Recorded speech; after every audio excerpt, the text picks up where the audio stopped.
Sweet as shit. Okay. So we can double up, make sure we have backups. Exactly. Now, Exactly. how do I know where it's recording? Look at the bottom of it. It'll pop up in a second on No, my. but I mean, is it recording to my computer or what? You can select whether you want it to record a computer or the cloud. On mine at least, to give Okay, me that because it option. didn't give me an option. It just said, so it must be recording to my computer, maybe? It probably automatically records the computer, where I've got like one gig of recording cloud that they gave me with it, you know. But up in the upper left of your computer, it just show recording. Yeah, it starts. does, but it doesn't say where it's recording to. So that's all right. That's okay. We'll test it here. Yeah, it's probably your computer, I suppose, but That's That's cool. outstanding. This is pretty good, but you are paying for it, so it better be fucking good, right? well, yeah. But if you could go into, I can show you how to do. Let me see, on the video. If you click the little up arrow on the video, Oh, that's sweet. It's recording it to my documents on. That's sweet. okay. If you click on the little up arrow where it has your video, the video camera icon, little up arrow, Yeah. and choose virtual background, video filter. Yeah, you could probably pick a photo inside of your PDF documents. And Okay, let me go get a background real quick. This is a yeah, let's see how it looks on you. This is good. Where do I find the background though? I have a green screen. No, I do not. You need to click it because it wouldn't allow me to do that. Oh, add an image. Here we go. Add an image, yeah. Dark Age of Art. We're gonna go with the mule. Smart virtual background package. It's downloading. Green screen after download. You can use a background without green screen after download. Yeah. There it is. There it is. Sweet. That's what I figured it'd give us something to play with, you know. I hate to ask you what you're paying, but shit, this is pretty cool. Hey, well, it was 100. Oh, I know, but it's normally 15 a month, you know. So I got it at a little deal, but I figured.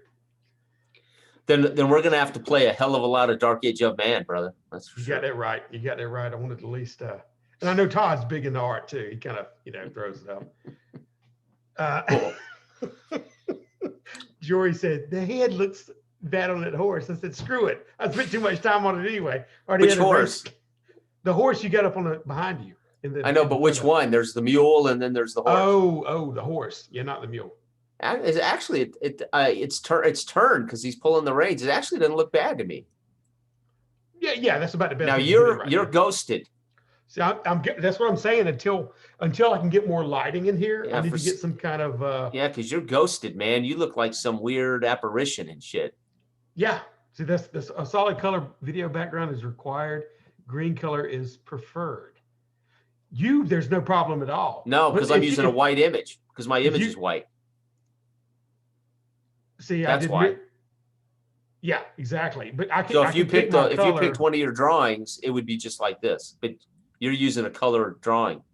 Yeah, that's what it is. Watch what happens if I use. Where is it at? Virtual background. Let me go to the computer and pull up one of those Genesis free art things I bought. Where is Genesis Pictures? Foundry. I'll pick a color one here. No, it's still working for me. See, it's real good, but they said the lighting, and I've got dim lighting up here because I got the smaller bulbs. Mm-hmm. So I need better lighting, in other words, for it to throw up. Otherwise, it'll do that. But you got a perfect picture, man. That looks good. What do you want? That's Dredgewater behind me, man. Awesome. Yeah, that's. I mean, it'll give it a little pop, you know. Yeah, listen, I do not want to. I know when I get to talking, like on the video, when I've stopped at that store and I was just rambling, because I'm doing. Whenever I started playing Ash, I knew it was going to be a revisit the AD&D and all the depth of the rule complexity and all this crap. Yeah. But I really wanted to. I said, well, I'm going there and take the opportunity to look at that side of the coin, you know? Sure. Because when you opened that up to me, I felt like when you came to me about Josh, it was like you was kind of in a way needing. Hold on, let me move this. It's affecting my hearing here. Okay, go ahead. Sorry. Like when you let me know what Josh had said, like he was looking for some kind of guidance. Well, that did. In other words, I don't take anything just at face value, like screw anybody. I normally say that, like this is the way I Yeah. want to play, Right. because the way we play is very natural and intuitive. Yes, it is. Yes. Right. Yeah. So I don't really, in any time I think that you're thinking along the lines of adding some kind of additional Hmm. mechanical complexity, Hmm. I always try to think at least in some way, because like when you mentioned Eloy and Jose needing more of, I don't know if they need. I think they just like tactics. I don't know if they yeah, need. They don't yeah, need it because we had a great lone wolf session. It's. I think they just want more they prefer tactics. that. Yeah, sure. And Yeah. same with like Eastmark. They really. I think they really appreciate the original Dungeons and Dragons BX with all the tactical and procedural stuff, which I do too. But obviously, I'm looking again. I don't want to make our game just like those, and I'm looking at this point in my life at 50 to try to liberate both the GM seat and the player seat with more narrative freedom, right? And therefore less cumbersome stuff. Now, I don't disagree that we could probably put a layer of complexity into the system, but I'm not certain where and what. I mean, in what way would that improve, or what are we trying to achieve if we do that? Yeah. I don't think we should add mechanical complexity. I Hmm. think if we were thinking about people, and listen, to be fair, a lot of things are already in the rule set where you give examples of how to apply this stuff and the way it should be applied. And it's very intuitive, like Yep. mind.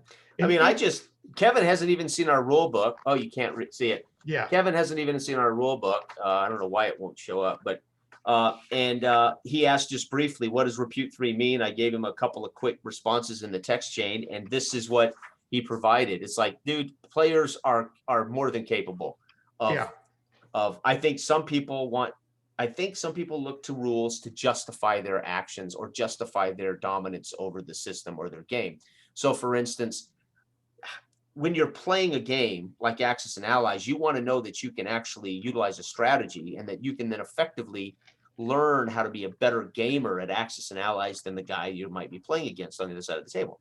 So there's nothing wrong with that, obviously, when we're talking about role-playing games. But I do believe the difference is you're not playing against the GM, you're playing against the world, you're playing against but yes, and in a game like this, or Lone Wolf is a great example. And again, my best example of that outside of playing with you and Donnie and Todd and David, etc., is the only negative really we had to say about Lone Wolf is there is no tactics, right? When it came to combat, they just rolled the die and then they would narrate the damage, and vice versa. And so I totally understand why that was less rewarding for Jose and Eloy, for instance, right? yeah. And we have to recognize that. There are again, there are people who like simulation, there are people who like realist, there are people who like just narrative open, there are people who play scene-based games where you roll a die to resolve the scene. It's there's all kinds of ways to role play, right? Well, the granularity of it is what I want to stay away from, because, like in the video I was saying about Ash, you Mm-hmm. can go too far down that rabbit hole, and what will kill even the naive narrator, Mm-hmm. the random seed generator, the hot potato back and forth that we have going, the immersive thing, it would Mm-hmm. kill this game that we're developing to have too much granularity, because then you stop and you're quantifying stuff and multiplying and saying what benefits add and subtract from here. Trust me, I've just experienced that over the last 3 weeks. Well, And sure. even though it's a game, and we've all played those games back, but that Sure. revisit, And I still enjoy them, but it depends yeah, on what I'm doing, when I'm doing it. I have zero compunction that I would run. I would run Gangbusters tomorrow if you guys wanted to. I would run White Box tomorrow if y'all wanted to. I would run I'll run any of that stuff, and I'll run it for the rest of my life. But when it comes to what we're trying to create that's different, and I'll say this, when I sit down tomorrow to run this, no doubt the joy that I will have as a GM in the naive narrator seat, rolling random seed generator and watching you guys create as much as I create and seeing where it goes is just there's a level of fun and joy in that for me that exactly. doesn't exist. Otherwise, It yeah, in many, and I mean not even as a player. I watched you guys the other night. It was fantastic. It was great fun. It was Yeah. great to watch you guys play a great game. You guys had a great time, but there was very little role play. I know. It harkens back to when I always say Todd said, I always role played. And I said, really? That hit me like a bomb, because I had played just like that before. We would do this, and I said a little cursory nod to either saying something, you know, like when he Well, you can be role playing even though you're not saying anything. You can be in your character, and you can you can be describing him and saying what he's doing, and he's struggling, this and that. You don't have to be in character and emoting. Right. But it's not easy to role play with old school. It's not as easy, right? I mean, well, it takes a back seat, but I'll say this about tactics, and we can still do this dark age of, because no matter the same way that we depend on each other and the table as a whole, a community, to sit down and just realize what is plausibly rational to be going on in any situation. If I'm sitting there, and even if you used a map, just to say, look, you guys are up here and he's way down here, you know, just for orientation reasons. Sure, pull out one of those. And we say, we attack immediately. Well, no, dude, you got to run across this field and you're over here behind this rock. Right. So, but you can still narrate this stuff, and everybody will, there's an equalization that'll happen to where nobody's trying to pull off a superhero thing. No, if the GM does his job and sets the boundaries and makes sure everybody understands, okay, guys, these guys are about 300 yards from you. It's going to take at least a minute and a half, or you know, it's going to take you 3 or 4 turns to actually come into a melee if you race toward it. All the GM has to do. For cover. Well, all the GM has to do is make sure he communicates all those things. If not, people need to ask, well, how far are they? And that's what happens in gaming. There's nothing wrong with that.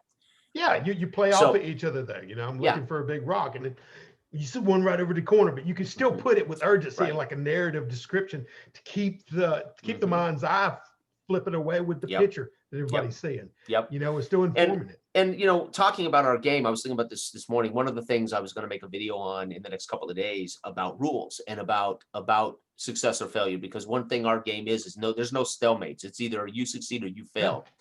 So before and because we want our rolls to be weighted, right? Weighted in the sense that you don't need to roll. I'm sorry if I'm yelling. I've got these damn noise canceling headphones. You're not yelling, man. Okay, they make me yell because I can't hear myself. Okay. Calm down, Beavis. No, so, I'm talking loud because I'm excited about it. Oh, I love it. I love because it. Because I've really tuned into what we're offering here. From the comparative lesson that I've had recently. You know what I mean? Like, no, and dude, you don't upset me. You're free to share, and you're free to say, dude, I think we should put these weapons, and we would have talked about it. We would work it out and figure out how to do it. So don't trust me. I was not upset. I was just trying to say, we got to be careful not to reinvent the game other games that we've already played, right? But anyway, so I was thinking one of the things I want to talk about in the video is, so we're talking about asking people to make a roll when it's necessary. You're going to pick the lock, right? So you've got to pick the lock. Well, here's one of the things I think GMs fail to do when it comes to that. Okay, you need to make a roll, right? Well, this lock is a state-of-the-art cast iron. You've never seen a lock like this before. This must be the king's. The king must have imported these locks from you've never seen this kind of working cast with different mechanisms that you've never worked with. So that it's going to be nigh impossible for you to pick this lock. But now I'm going to set the stage for what failure means. But if you succeed, you'll pick it, but you'll also pick it in less time. You can pick it, but it's going to take you about an hour of fiddling around. So we already know the failure means you're going to take more than an hour to pick it, right? Yeah. So for the failure to be legitimate in those situations, we have to, in a way, explain what failure is going to be before they try that lockpick. If they roll a 1, not only do you not pick it in an hour and a half, but you broke your damn lockpicks, right? If you have a critical failure. If you have a critical success, dude, you didn't just pick it, but you picked it in like 20 minutes, right? But that's what's so epic about it, even from being from the naive narrator seat, right? Director-wise, because you feel this coming up, and you know you need to set the scene for potential failure in the first place. It naturally comes out of you. I don't see why. That's the exciting part of it, you know. Right. Oh, they're doing this. And if somebody says, well, "What does it matter if I do it?" And if the player says, well, "What does it matter if I take an hour and a half to do it?" No, except know that you're crouched here in the dark in the king's castle with your buddies trying to pick a lock. there's going to be guards, there's going to be Yep. potentially your cot, there's going to be potential, right? And that's the mistake that I think GMs make when they're playing with a pass fail dice dynamic is they don't have to tell you exactly what's going to happen if you fail, but they need to make sure they present the dilemma in such a way that you know that, hey, success is obviously you're going to pick the lock, but failure may not be so clear, because what happens if I just say, you say, hey, I want to pick this lock, and I say, dude, this is the lock you've never seen before, this is nigh impossible, go ahead and roll. And I don't describe the situation, and you just roll the dice and fail, then you go, well, I'm gonna try again. Whoa, wait a second, it's been 2 hours, you broke your lock pick, and the guards, you hear guards coming down the hall, right? It's the you don't want to be in a situation where you're catching the player and then explaining that failure meant something greater. I mean, I don't mean you personally, I just mean I know you're talking about generally, but the nuance, that is what is so gravitational about this game, the nuance between player and DM when you're throwing back and forth, and even other players. Because if you're sitting there describing that scene to me and I'm hunched over and doing this right there, I know you don't even have to say nigh impossible when you're setting the stage for me, and I know I'm there. Right. I know that I'm in this castle and they're coming around. I can almost feel it and feel the breath on my neck because I'm immersed in the situation. That's how it is for me when I'm playing this game, because I'm there. I'm not taking a break and going to get a hot dog and then coming back when it's my turn. And for instance, if I was playing with guys that want more tactics, and let's say, for instance, it's Jose and Eloy, and they're playing our game with us, they're test playing with us, and Jose says he's going to take the high ground. I'm going to run up the hill, take the high ground, I'm going to set up my arrows, and I'm going to plant. I'm going to get on a knee, and I'm going to have my and my repute is 4 as a ranger, and I know from the height advantage with my arrows out, I know I can get more successful shots off, and that's what I'm setting up for. That cues me that he's looking for a bonus, an advantage, and he justifies it by telling me he's a repute 4 ranger who spent his life doing this shit. I'm not going to argue with him. That's a +1, dude, to your shots. Oh, yeah, I know you're saying this for example, but it's so crazy with me. I know their basic numbers already in my head. This is what's so great about the character sheet itself. I already know where he is, how he's been playing his character, where he comes from, the knowledge that he's imbuing while he's sitting there. I know when he runs up on that hill. There's no, what we do is minimize and eliminate pretty much everything. That you don't have to say that stuff. Right. I know the player doesn't have to justify. Right. Now, granted, I may be too stupid as a GM to recognize he's looking for an advantage. So that's the difference. You gotta, I might say, okay, you're running up the hill. Why? And you say, because I'm trying to get an advantage. Oh yeah. Well, they are an average opponent. Now they're a fair opponent. And that's the other thing. Our game is set where you don't have to give them bonuses. You can just drop their difficulty. You just scale it up or down. Scale the difficulty up or down, right? Yeah, you're now outnumbered. You're now surrounded by 3 picks, and they went from average enemies to hard enemies.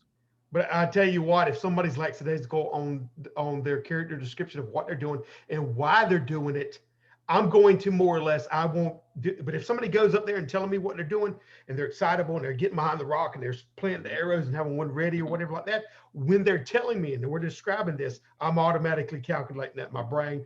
That's why I have a bad habit of not even telling somebody what they're trying to shoot at. They just shoot. And according to Donnie and who else was I playing with? O'Neill, yeah. They was like, we enjoy it from that. Whenever I was trying to stop and go, okay, y'all shoot at that. I was just doing that. It's so intuitive and so simple. And some people might think it's, but it's not. I'm still calculating that in without having to look at charts and compare and minus and plus.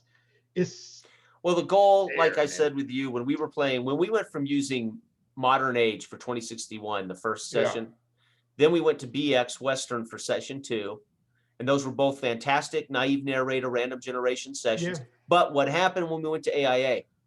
All of our energy went into playing, not the rules. All of our energy went into visualizing what we're doing and how you're moving and what you're trying to achieve. That meter kept shifting over with each game, and then all of a sudden we were totally unchanged. The role play became less. Our immersion became easier. The role play became the game. We never really left. You could literally almost not leave the environment. And on top of that, anytime a mechanical thing came into existence, it was a very simple adjudication. Roll the die. You rolled a 6. You knew it immediately. I'm successful, right? The role playing was at a level of intoxication and enjoyment that I wasn't preoccupied Right. with the mechanics at all. Mhm. And I was rolling, and I knew. And you created mechanics. You created mechanics when you said you're going to climb up that hill and you're going to break out your scope and you're going to look over that camp. Yeah, because I'm in the moment saying Right. what I would do And I knew naturally. immediately what you're doing. And so I start Exactly. telling you how many there are. And you're basically using your search ability or your perception. Most people in D&D would roll a perception check. Yeah, I know. And my action and narrative description and role play automatically sets and gauges everything. Mhm. And honestly, And it doesn't mean you're guaranteed success. See, that's the thing. I think a lot of guys, yeah, they're worried that it makes the game, the players drive it and they can never lose, or they get everything they want. No, not even close. Yeah. no, you only roll if you need it. And Right. and honestly, between me and you, if I'm playing, I Yeah. kind of know when I need to roll. I Right. kind of know when you don't necessarily have to say. Right. I'm just rolling. And the kind of things that a GM would get irritated about, that's what I've let go of a long time ago. The kind of things where you say when a player kind of takes they might take a little license and say something about I'm going to grab a torch off the wall, and then there'll be a GM that go, wait, there's no torch on the wall. It's like, look, dude, if that player envisions there's got to be a torch on the wall, why can't that work? That's because Unless I've already told them it's dark in here, right? And then you say there's a torch on the wall. Wait a second, it's dark in here. Well, you get that back and forth from the narrator, from the director saying what is the environment is. Right. If there's torches on the wall, Right. then naturally that's going to inform the player, me, to say. Yeah. I mean, like the other night. I know my surroundings. I'm going to grab a torch off the wall, The other night, perfect. You didn't have anything to throw. So you said, I'm going to pick up a rock and throw it. And Ivan said, absolutely. Perfect. I mean, exactly. Yeah, it's within arm's reach. Of course there's a fucking rock on the ground. Go ahead, dude. Pick it up and heave it, man. It's and that logical. And it's perfect. Roll for rocks. Yeah.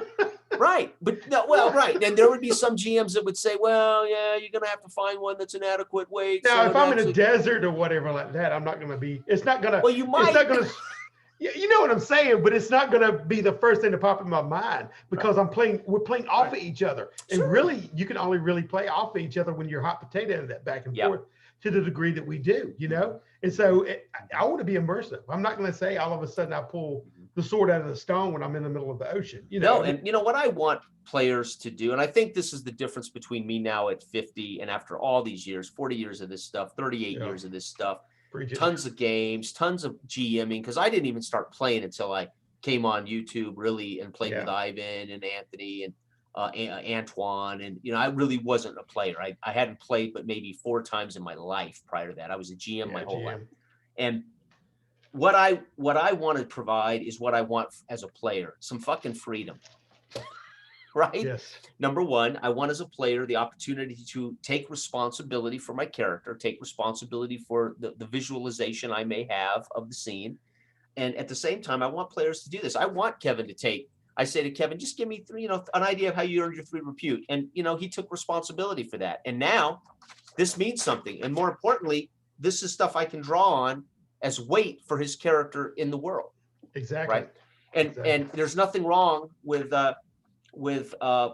asking players to have fun, be liberal with it, and also take responsibility for more of the descriptive and imaginative part of the game. Don't always ask the GM to do it all for you. Right.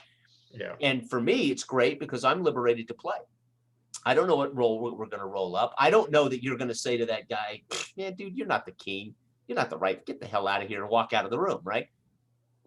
But man, honestly, I think what this game offers that I've seen it offer you and just comparatively to most people, because I see a lot of people watching these games and watching Critical Role. You'll have those, and then you'll have those that play that treat it like a choose your own adventure book. Like when they get to the end of the corridor and it says if you're going left, turn to page 76.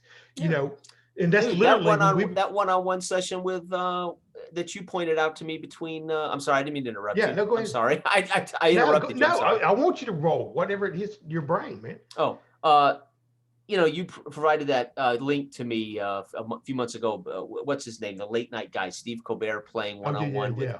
And what was that? He literally walked him down the corridor and told him the scene, and then he'd ask him, what do you want to do in this scene? And then he'd walk him down the corridor and say, what do you want to do in this scene? And it looks great because he's using voices and he's pretty and he's polished, and Colbert is like a child going, oh my God, I haven't done this. Watching it unfold. Yeah. But that was straight railroad. There was That was a that's choose what your most own. Yeah, people, that's what most people want. exactly. And I've had people tell me, dude, don't railroad me, and then they want me to do that exact thing all But game. I tell you what, this is one thing I noticed, between you and I noticed that you're so used to DMing all these years, and probably with a lot of people like that, that you're used to picking up their slack and narrating for them to keep the momentum of it going. And that's not to say, because you and I, whenever I pick it up, if you would try to do that with me, I'm like, dang it, Jason, it's my turn. You know what I mean? Because we're throwing that potato back and forth and we're rolling with it. You know what I mean? And I can see you appreciate that. And at the end of it, was like, holy cow, this is it. This is what we need to latch on to. This is what we need to, Well, this is and how that we wanna play. game that you ran for Todd and I don't think I left character. I was Ardith Bay that whole session. That's what's so epic about it, man. Even if you're a DM, you're still, you may be jumping from NPC to NPC and narrative, environmental descriptions. And did we still play a game? Did we still have combat? Check. Did we still roll dice for shit? Check. Did we still have those moments that are game moments? Absolutely. But I never had to leave the space that you created, nor did I have to leave Ardith's I know Ardith Bay's head, right? I know he was a great character, man. And I love that dialogue back and forth. You know what I mean? And when I go, oh, geez, they're going to do this now. Sure. What they're gonna do? That's anytime I talk about, when I was going about the mechanics, that was an example, right? Because I know our game, it doesn't matter if you're using your mind and you're trying to trick somebody, or if you're using, some kind of your spirit to impute it, and you're narratively saying what's going on here to affect the world. Like when you was wrapped up in that, and you brought out the holy symbol and started praying, and then it wielded all the vines around you in that one game. I'm literally going, what to do? I was on the edge of my seat the whole time, because I didn't know what you were going to do. It's almost like it's almost like a boxing match. Exactly. It's a like a dance. It's almost a sparring match in which I have almost as much power as you do, but I can't decide the rules. I can't decide the fate, but I have as much, So when I'm free to say that, I'm going to pull out my holy symbol and say that I've got to destroy this this paganistic, this iconoclastic, statue. Right? You're going, oh shit, I didn't anticipate that he was going to embrace this thing. Now what is it? Right. you never know which way they're going to go, and you go, oh, geez. And I think that's where players are confused. They say they don't want to be railroaded, and they don't, but they also don't realize that even if you're in an open world sandbox game, they're not free to feel that kind of thing, right? If that makes sense. I don't know if that makes sense. No, I know what you mean. It's a freedom. It's a liberation. Does it change the truth of the world? Not really. Dredgewater is a thing. There are NPCs. There are things going on. I'm going to roll a random seed that might have an army invade Dredgewater. That shit's real. You're going to have to deal with it or die, right? Or run for cover or whatever. There's still some truths in the world that are relevant, right? But the players are free to, and it's so difficult to express it unless you've done it. Yeah. And I mean, that's not to say I don't do it in old school D&D. I mean, when I played in Ivan's Lamentation of the Flame Princess, I was Jurgen for 6 sessions, man. I mean, I role played all I did in Ivan's Lamentation was role play. Yeah. Right. And when it came time to roll dice, I didn't give a shit. What I need to roll 26. What? I'm like that. I just roll it and say, what happens next? And that's my point. I want either the GM to adjudicate the game in such a way that I don't have to worry about that shit, so I can be a character in the world, right? Yeah. Or I want it so simple that the GM doesn't have to do all the extra work either, and we all are on the same boat, right? Well, it's important that the GM isn't tied to that book, and the players aren't tied to the book. That way, they can really have that dance. Oh yeah, I mean, we spent so much time in 2D20 Star Trek just trying to do the rules right that it's hard to role play when you're trying to learn a game, right? Yeah. Especially a game that asks you to metagame. So 2D20 Star Trek's rules there are metagame rules. I'm going to spend chips to create momentum to achieve a thing so I can roll more dice. That's metagaming. I'm totally out of my character when I'm manipulating the game. Yeah. So when I say to you, how much closer is Monopoly to role playing than 2D20 Star Trek?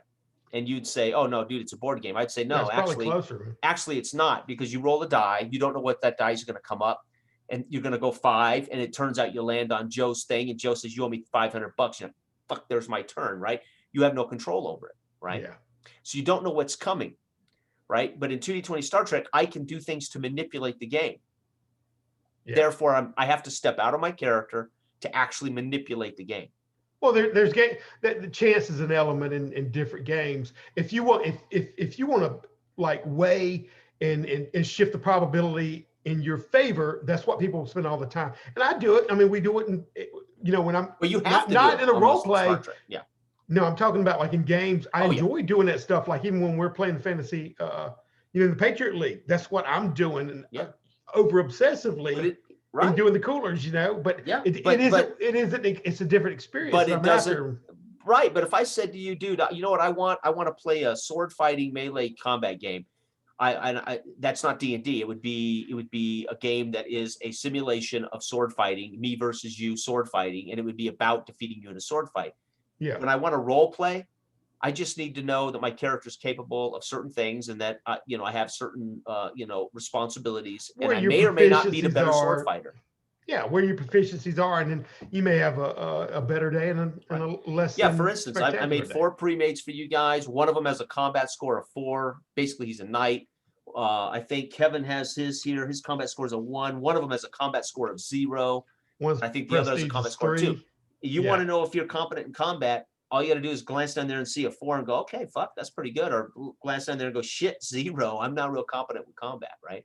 Yeah. I mean, you can do it. You can try. There would be people who say that where are the tactics there? Well, what do you mean, where are the tactics there? You better use your mind or your prestige or your spirit. You better leverage what you got on that page to your favor. Yeah. And you create the tactics through your character. Exactly. In your role play. Yeah.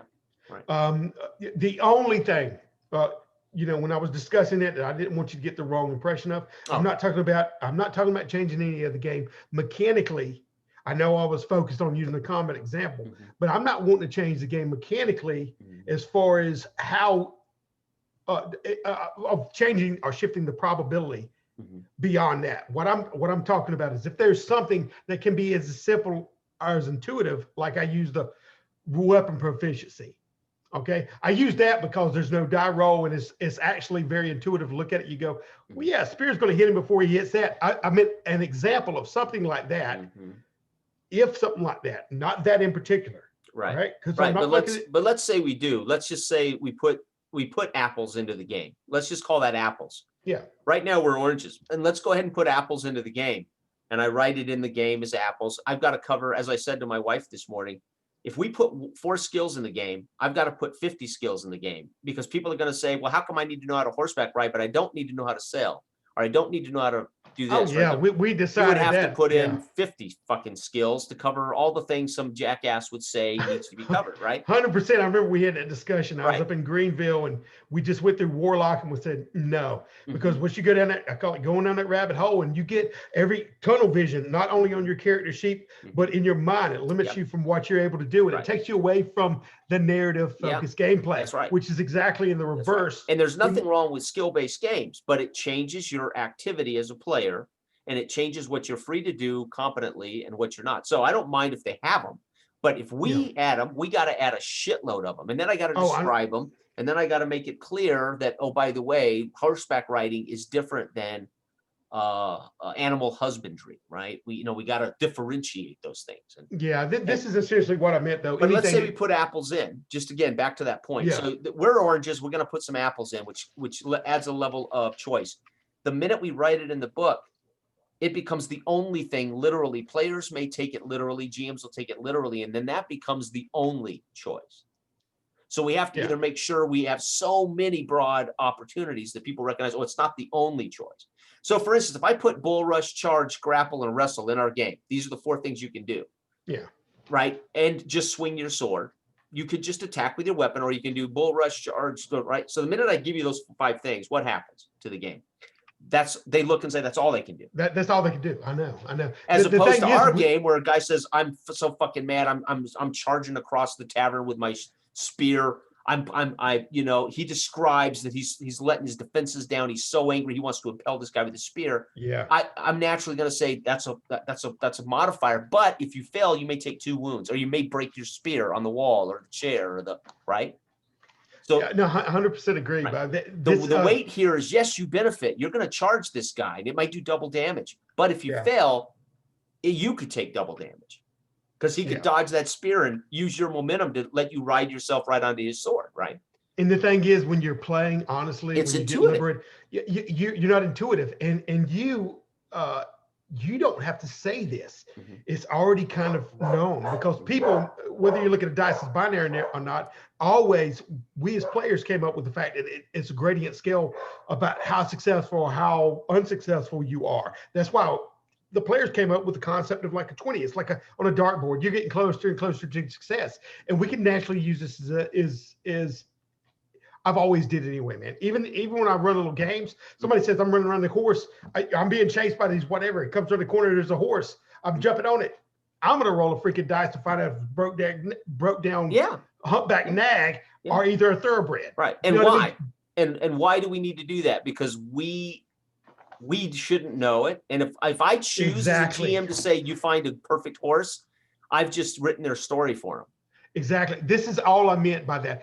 I'm hitting on all I want is that pseudo mechanics to be just prompts that add to the unexpected narrative direction. Right. But I think we can do that. For instance, let's say Kevin tomorrow does something. Let's say Kevin tomorrow is trying to run through the woods to get away from the Baron von Mort's men as you guys get attacked and you get separated. He's running through the woods and he says, I'm going to climb a tree. And I say, are there trees here? Yes, there are. Is there one adequate for such a thing? Let's check. Well, you know what? That's a fair check for you to find that tree and get up it right now. He's going to make the roll, not me. But I've invented a fair check or an average check or a hard check or a nigh impossible check, right? So let's say it's the desert and he says that, dude, it's nigh impossible. Make a roll. And what do you want? What do you think plays a role here? Body, mind, I think I'm going to pray to God. I'm praying as I scream through the forest. I'm praying, please God, give me shelter. Please God, give me shelter. That's a spirit check, brother. And a fair chance you're going to find shelter. He rolls the dice. Dude, you dive behind this big old dead tree and you cover yourself in leaves and shit, right? See, that's awesome because he could say it about praying and it automatically kind of shifts to where that is. It's not mind, it's spirit. Yeah, spirit. That's what's so beautiful about it. And it's so beautiful that the player and even the GM, you say this stuff narratively and you're in the moment through immersive play, not focused on what you could do, what's allowed by the rules, but just how you're feeling in the moment and what you need to do, the old crap moments. And you say, this is what I'm doing in my character. And you say, oh, because everything that we have written down, whether it's mind, body, all these right here, we even at the time when we decided to give examples of body, mind, like body, acrobats, wrestling, swim, we even looked at that with a question mark. Oh my God, is people going to limit themselves just to those activities? No, because it's very intuitive. This is what we decided to go ahead and do that because it gives a little bit of an idea. They do need to know how body can impact play. That's what I'm saying. We did decide to do that because it gives an idea of how, where body covers the range of things. We just didn't want them to look at it and go, okay, I can swim. It says this on body as a skill. You know what I mean? That's not. It's an example of what it extends, but man, it's so beautiful. That's the example. So Kevin's running through the woods, screaming, I'm praying for God to give me shelter, make a roll. Yeah. All right. Add your spirit to it as you're praying to God to provide you a hiding hole, right? If you fail, you're probably going to get caught or you're going to get surrounded or whatever, right? Yeah. Okay. But let's say then Jose, we flip it over. Jose's a ranger running through the woods and he says, I'm looking for a tree to climb, right? That's mine, right? Because he's using his brain to look for that thing versus Kevin's character just balls out running, praying to God he finds shelter, right? Yeah. So, I mean, there's two, it's a lot of it's how it's emoted by the player. And if they're in character and they're not looking through the rule book how to maximize their shot with their arrows or maximize their horseback riding or maximize their survival, etc., and they're doing more in character play. Dude, I'm a ranger. I know what I'm doing, and I'm describing what I'm doing. That may require a roll, but that roll can be triggered by the use of your gear, or it can be a benefit of one of your attributes, or even a kick up or down the scale based on what you tell me. Yeah. Right. Oh, I mean, there's been times in our games Jose's used real life tactic. Jose said real life stuff. Yeah. And I've flat said, dude, because the fact that you are thinking that way and even know that about hunting, that's a bonus, dude. Right? I mean, to me, that's bring that knowledge to the game, as long as it's not out of time, right? If it's, I mean, Yeah. you're talking about computers in the middle of a fantasy game, it ain't gonna help you. Yeah, that's not appropriate. But that's what I mean. When you're invested in the game, you're invested in that. You're not trying to think about gaming or gaming the game by trying to do this. That's not where your focus is. Your focus is in the moment, immersively. You're involved in the game. You're not sitting over there looking on your freaking cell phone while somebody else waiting for your next term and go, okay, well, how can I mathematically position myself to be greater? You're in the moment, man. That's what is so beautiful about the game.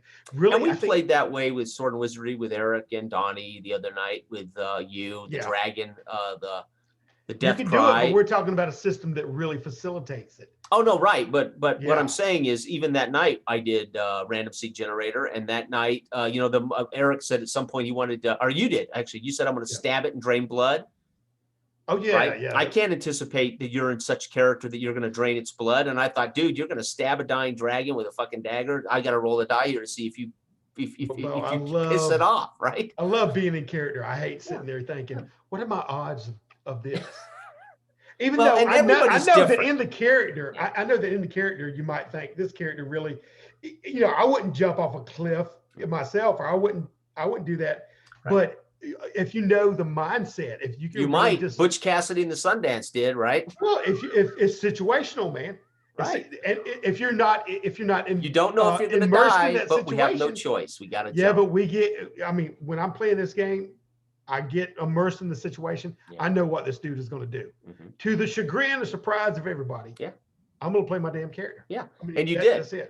You were caught in the flood, and you reached out to make sure the girl didn't drown, and you lost right. But +2. But you reacted. And I didn't punish you for that reaction, but there has to be a weight in making that decision. That means you could lose your sword. Yeah, but you know how many times that decision, I guess there could be a certain amount of involvement when you're making that decision after a deliberation and a weighing of all the possibilities, as opposed to what I had to do. You're freaking hurtling down and feeling like I'm that dude. Now, what am I going to do? You know, it's that exact moment. Do you go here or do you go there? You know, that time pressure sensitive thing. Yeah. And that's definitely only allowable in a freeform, immersive play. That you know when it happens for me in D&D, right? Yeah. And this is my point. Like again, to go back to Lamentations with Ivan, I acted in character every time I did anything. It was from a character. It was never from the rules. It was never from my. Matter of fact, at one point I threw away my holy item and gave up being a cleric, right? I reduced myself to a fighter by throwing out my holy symbol, right? And there was a moment in the game where I thought I had the answer to Lee's illness, and I pitched the rock that was given to us by some witch or something into the woods. And then I went, oh shit, maybe I shouldn't have done that. And I scrambled for it. All of those kind of moments happen when you're not in the rules, ironically. Notice this. If you were to say honestly to someone, if all of our colleagues, if you said to our colleagues, when does the game really get interesting? It's when there's no fucking rules involved, but the GM has to take fiat. Like, Ivan would say, okay, you need to roll a 1d6 to see if you can find this rock now because you pitched it into the dark, into the woods. You got to make a hard roll. Roll a 1d12. You need a 1 to find this rock in the middle of the night, right?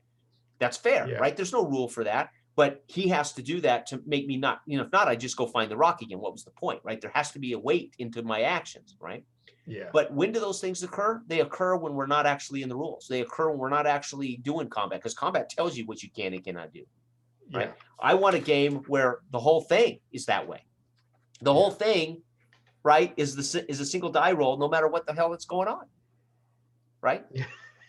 Now that die roll gets dynamic based on whether you're surrounded by, you're trying to leap from a moving wagon to another wagon, and you're in the middle of a combat, and I might say, dude, this is a normal leap for you of average. However, because you're moving and because there's arrows flying through the air, I'm going to make this a hard check for you, and if you miss it, you're going to get trampled by these wagons. It's going to be a 3 wound for you, man, if you miss this. And I know, but everybody, when the community is involved at the table, everybody's involved and not checked out. everybody can envision what is happening here, and everybody knows the plausibility and the rationale behind it, and everybody can feel it. When you say it's going to happen, I'm sitting there going, yeah, if you, and even he knows it. If you jump, if you miss it, sucker, that wagon's going to run over you. So everybody knows. So, you know, and you can feel intuitively there's something's going to be a hard attempt, even just by the level of anxiety you feel like. Oh, but see, I'm not. My goal tomorrow is not to discuss any of this. It's to say this is a hard. Boy, this is hard. That should cue you. That should cue you to roll. You don't even. That's what I'm saying. You don't even have to say, "Boy, this is hard." Secondarily, because just the situation and the players being involved at the table, they're going to know it's hard. Yeah. Well, but I mean, they need to know kind of what the scale is. This is an easy thing. This is a fair thing. This is a tough thing. This is a nigh impossible. I mean, we do have to cue the players that not only they need to roll a die, but what they're facing. Because Kevin needs to be able to change his mind and say, "Wait, what did you say? This is nigh impossible." I know, but see, still you're going back to that the way of the probabilities. Then when you're sitting there saying, and I know that I'm sitting there about to jump off that thing, I know the circumstances that I could get into. Yeah, but I think players appreciate it.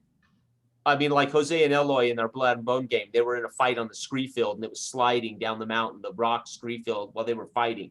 Well, Jason, what is my odds jumping off that scree field? See, that's what I'm saying. No, but they didn't say that. Well, what I told them, by the way, gentlemen, if you fail this roll, this is a life or death check, right? I mean, I wanted them to know that this was a life or death check. I know, and some people may need that. To me, I don't know if they needed it. I just feel it's fair, so the players don't feel screwed when they miss the roll. Then I say, "Dude, you're dead." You know what I mean? I know, but Jason, even with you, just to say it, Frank. Yeah. You create somebody who is not able to create an atmosphere and really express the current situation that's going on. I feel the weight and the gravity of that as a player. And to me, I just want to react off of that. In other words, I don't need to know that. If you're playing with me, you don't even have to give me that little wink. Well, I'm planning on tomorrow just describing, and we're just going to go back and forth, all of us. Yeah, because I can't even tell, in body language. And I will set up. I have to set up the in media res start, and hopefully all of you will have some semblance of your characters, and I'll probably at some point go around and have everybody kind of introduce who they are at least. But the goal tomorrow is to set the stage, set the scene, and then we're going to play, man. And then one of you I'll ask to make the random seed roll, right? I know, but when I'm sitting there and if I say something and then Todd's character drops his jaw or Todd drops his jaw and everybody's looking at each other, we know it's going to be a difficult crap. That's what I'm saying. Just around the table, you kind of know that. So it takes a lot of the weight. It's ironic to me that just the narrative weight of what we're doing here in the Naive Narrator. Yeah, I mean, what I've been trying to achieve online over the last, I don't know, how many years have I been playing on and off online? 7 years? 8 years. I came on in 2010, I believe, 2011. I've been playing online for about 8 years on and off. I've tried to create what I've had locally, and that is conversational gaming where guys are always in character, and there is this in character conversations and in character declaration of actions, and from that it's a make a roll. It's from that it's well, if that's what you're doing, right? It's and you don't have to act, but the in character play where basically guys are in character doing what they're going to do. They don't have to talk in character, but you never leave the game space. Exactly. That's what I said. You used to say no beer impressive gaming. In other words, if we're going to game, and it wasn't when you first say that, I was like, oh, come on, man, relax a little bit in my back of my brain. But I'm relaxed. Honestly, no, I meant like as far as, see, honestly, when you're immersed in it, when it's not boring, you don't want to leave. Yeah. Okay. Right. What I'm saying is for play that is immersive, when you can stay in character and roll off each other and you're hanging off of each other's words and you're there in the moment, you don't really want to break that immersion and get out of it. Even if I was playing another game, that's why it can be annoying sometimes. Oh man, when we're playing off each other to stop and have to look up a rule of a book, because it does break that immersion. And I don't even like in the outside discussions. I mean, they're fine. It's the fact is, if you can get a prime meat of gaming for that duration where you sit down for 2 hours, 3 hours or whatever like that, and you feel invested and you're there, and it's not just background music to you or whatever like that, that's what I'm looking forward to. Yeah. That's when I'm really, but you'll see me check out sometimes. I'm like, okay, is it my turn to role play now? Or, you know what I mean? To be Well, honest with you, that's hard and it's online, fine. and when we have 5 guys and we're online, it's even harder, right? I mean, I never blame GMs for that, especially online, because this is just not a great medium sometimes, right? It's not, especially, well, with more people, I don't know, man. I have my doubts about that sometimes, because even sitting around a table, some people can be over there picking their nails, or I hear a lot of people like on their phones. I'm like, I wouldn't play with somebody like that. Say, get up and leave. I mean, like the other night watching you guys were relaxed. It was great. I mean, you guys were relaxed. You were moving. The pace was good. You know. Yeah, we had a good time. Yeah. There was nothing like that. But it was a tactical maneuvering, and we discussed things as a group and as a party to say, what are our next moves? That is the fault. That's the fault of D20. That's the fault of those kind of that's the rules. I mean, I've said it before. Did that happen? And how many sessions did we run of AIA or IDW in total? Yeah. It never happened. Why? Because there's nothing to discuss. You're going to shoot. It's brawn, or it's your agility, dice 6 roll 3+. You shoot something, right? Well, it's a different situation. This is a little bit how that game is to me, or that kind of play. Whenever you stop and you discuss something, I can see us sitting around there as a group before we go into it to say, what are we going to do? As you would be warriors, even when when I'm picking up a weapon. And my goal is for players to be characters in the scene.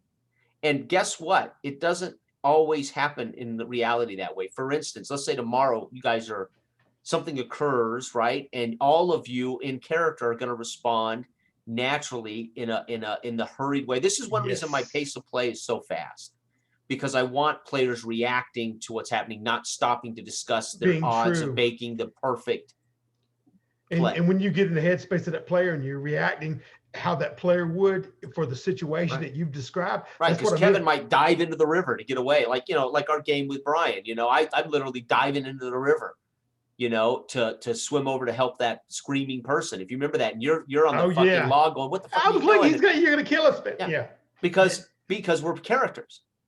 Exactly. We're not players. We're characters. But it's a different experience, is what I'm saying. Because even that, I can look at Ash and I can say in first edition or anything, and I can reconcile our actions and our pre-planning as a group, and we're out there, and you can have enjoyment. What we're doing here is different because it allows you that that level of immersion that you just described. That when you're in it, and you have to react. It gives me a high, visceral high. I'm just there in the moment, and I'm having to make these decisions that you can't pull out otherwise in other games that are slow paced, or where you have to just pause. Let me go check. Let's the referee's got to check the book and find out what's going on here. Right. It's not. And some of that is rule books. Some is that style. It just depends. Right? Well, I mean, the immediacy and the immersive of play can be more so achieved when you don't have to flip pages or to weigh your probabilities for this, because your mind goes to other things. And I kind of had this taste of Blood and Bone with Liberated, and I was like, this is amazing. I love Blood and Bone at Liberated. You inched your way.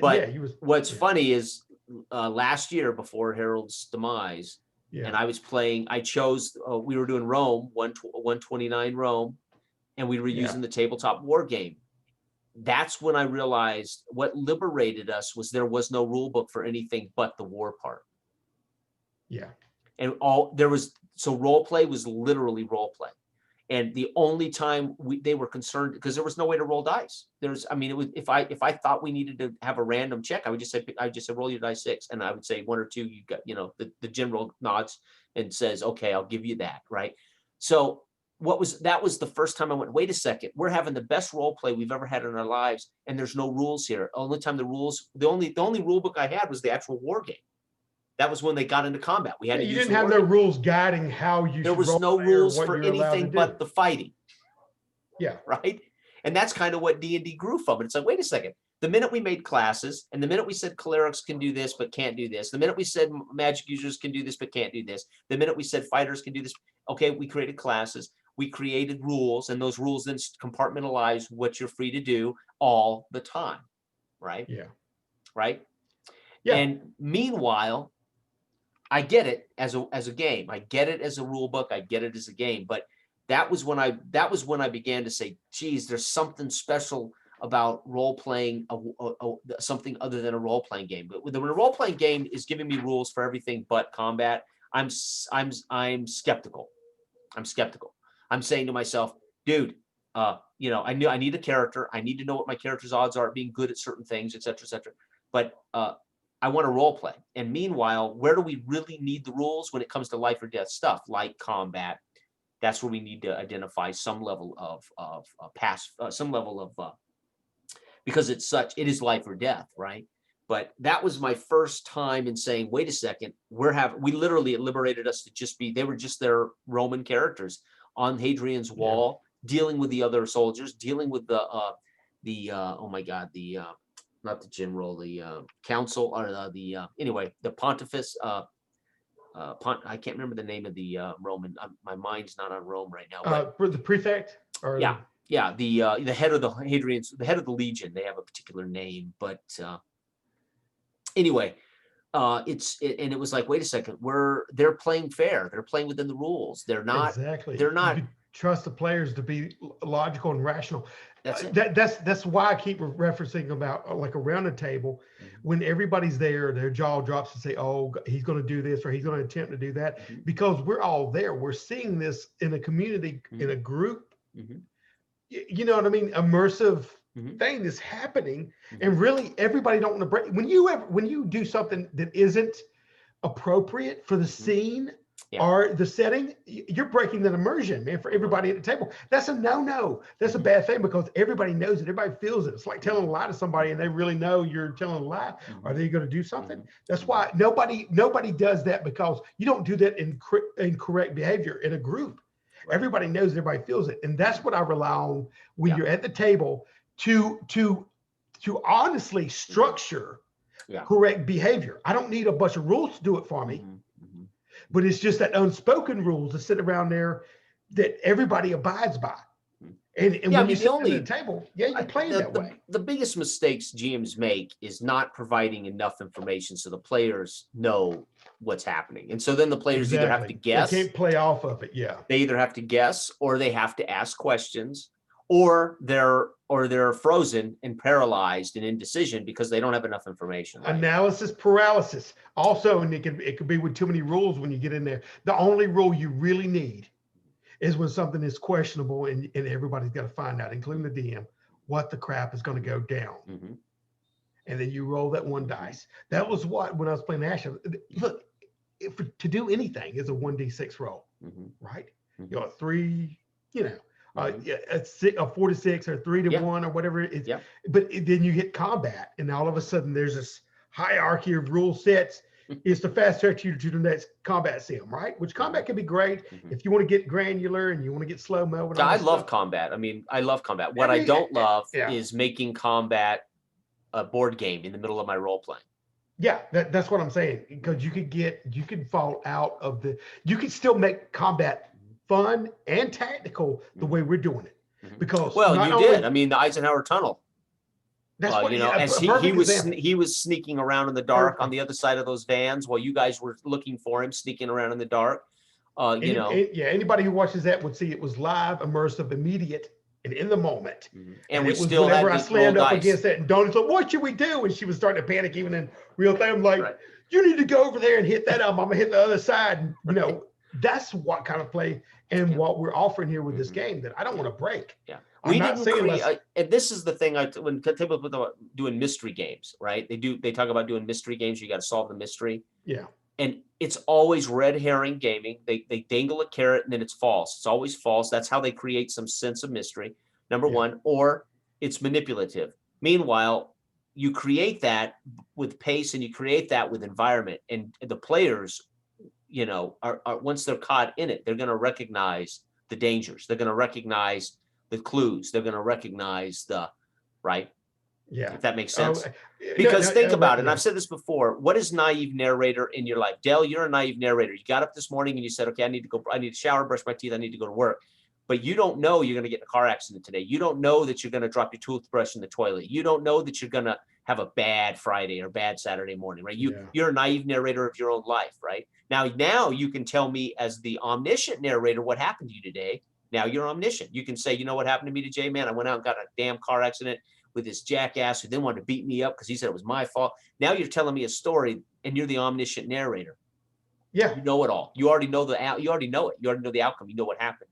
Well, I want my players to be in the sense of the naive narrator without attempting to manipulate the results or manipulate the rules or manipulate the device, right?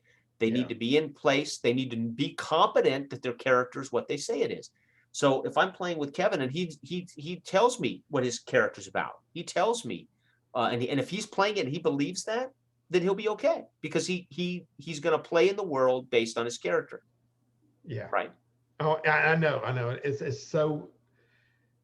Yeah, it's the most liberating, immersive type of role play that I get. Is when we're doing that, and I'm not tethered to rule sets, and the other people at the table aren't tethered. I could be at a game with rule sets and be trying to play like role play, but everybody else is doing the Mother May I. Will the rules allow it? And really, like I said, when you're sitting at a table and everybody knows the laws of courtesy and everybody knows the laws of rationality, and when somebody's lying or somebody's going to try to attempt something that seems foolhardy. I mean, I loved it. Like you guys negotiating with the Viking. I look back on that video. I haven't watched it much, but I watched it one other time in the last month or so. And I probably allowed negotiations to go on too long, right? I should have called for a roll earlier maybe. But when Todd spoke up, again, all of it's live. What I love is it's live.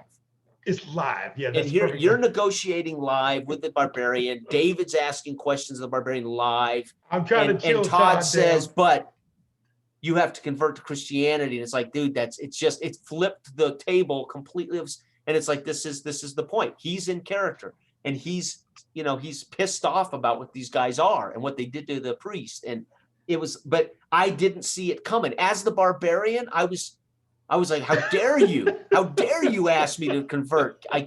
Did you not see your colleague burning out there? It was like, holy shit. And meanwhile, I'm going to have to make this harder for you. Well, honestly, man, what's so great about it, I love the fact that he was playing this character like that. He got invested because of what he was seeing and what was I had a ticker on me in my brain because I had something that from my character that I was wanting to be able to do that, but I felt like I was sitting beside two guys that could pop off with something just like he did. I was expecting David to jump across there and hit him with right. You know what I'm saying? I expected David to challenge him to a duel. I know, and I'm sitting there going, if I could do this quick enough, and polite enough to talk with him without these two guys sitting off, then I'll have something. But I think everybody at that table and in that game was trying to do their own agenda. Yeah, you know what I mean? And we all had and Todd said that, and I mean, it hit me immediately. Like, oh, dude, I cannot believe you just said that to the barbarian. And it was perfect. It was perfect, right? I know, and he would. Yeah. That's what I'm saying. The logic of it. And if you're playing, you don't get that. No, you don't get that when you're looking at a chart and say, "What can I do?" Because you just be sitting there like this, like you're bumping along, and then you're activated all of a sudden. You say, "What are my options?" Yeah. But when you're playing, and so I want players to be in that the whole game. Yeah. Oh, we're going into combat. Nothing changes. We're going into negotiation. Man. We're going into negotiation. Nothing changes. You've walked into the end. Nothing changes. Every game you've ever played, you change systems as you get to a different location. Oh, we're going into a hex crawl now. The game changes. We're going into combat now. The game changes. We're going into we're going into an investigation of the inn back storeroom where there's been a murder. Game changes. I just want you guys characters moving through the world.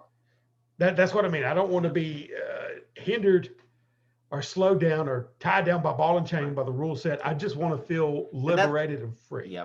And that's why we needed our system to rely on providing every possible bit of information to the players through these 4 or 5 attributes and one single dice check that the rules don't change for how you do that. So this is easy. This is average. This is night. This is hard.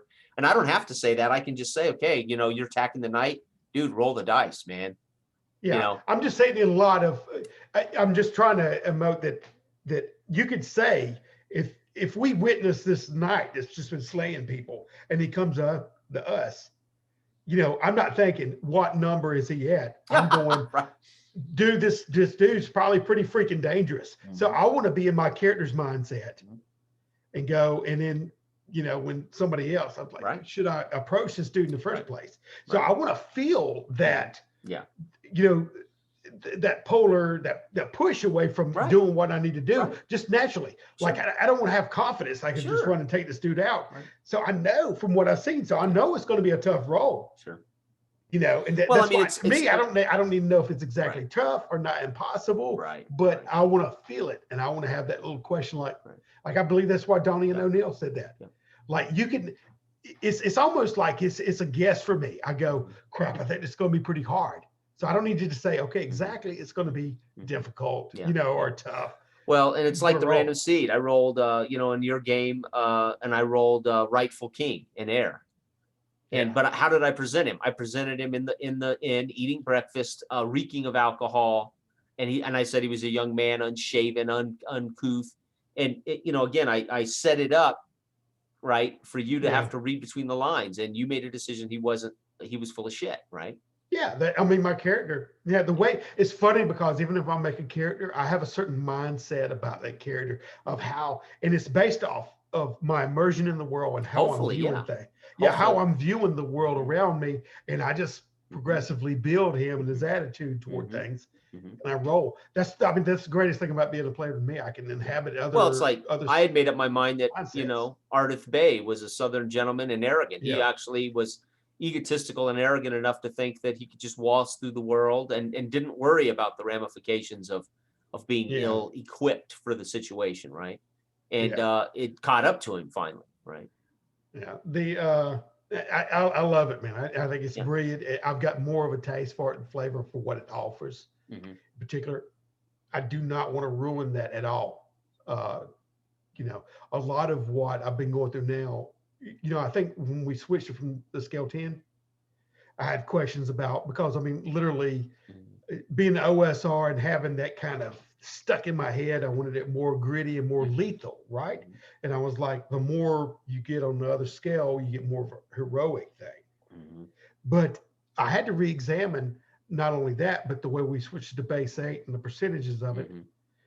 because when you do get that lethal, Hmm. you do have some automatic fear about even everything, even stuff that's really Hmm. not plausible. Because Right. every time you walk through life, you don't worry about everything being out to kill you. Right.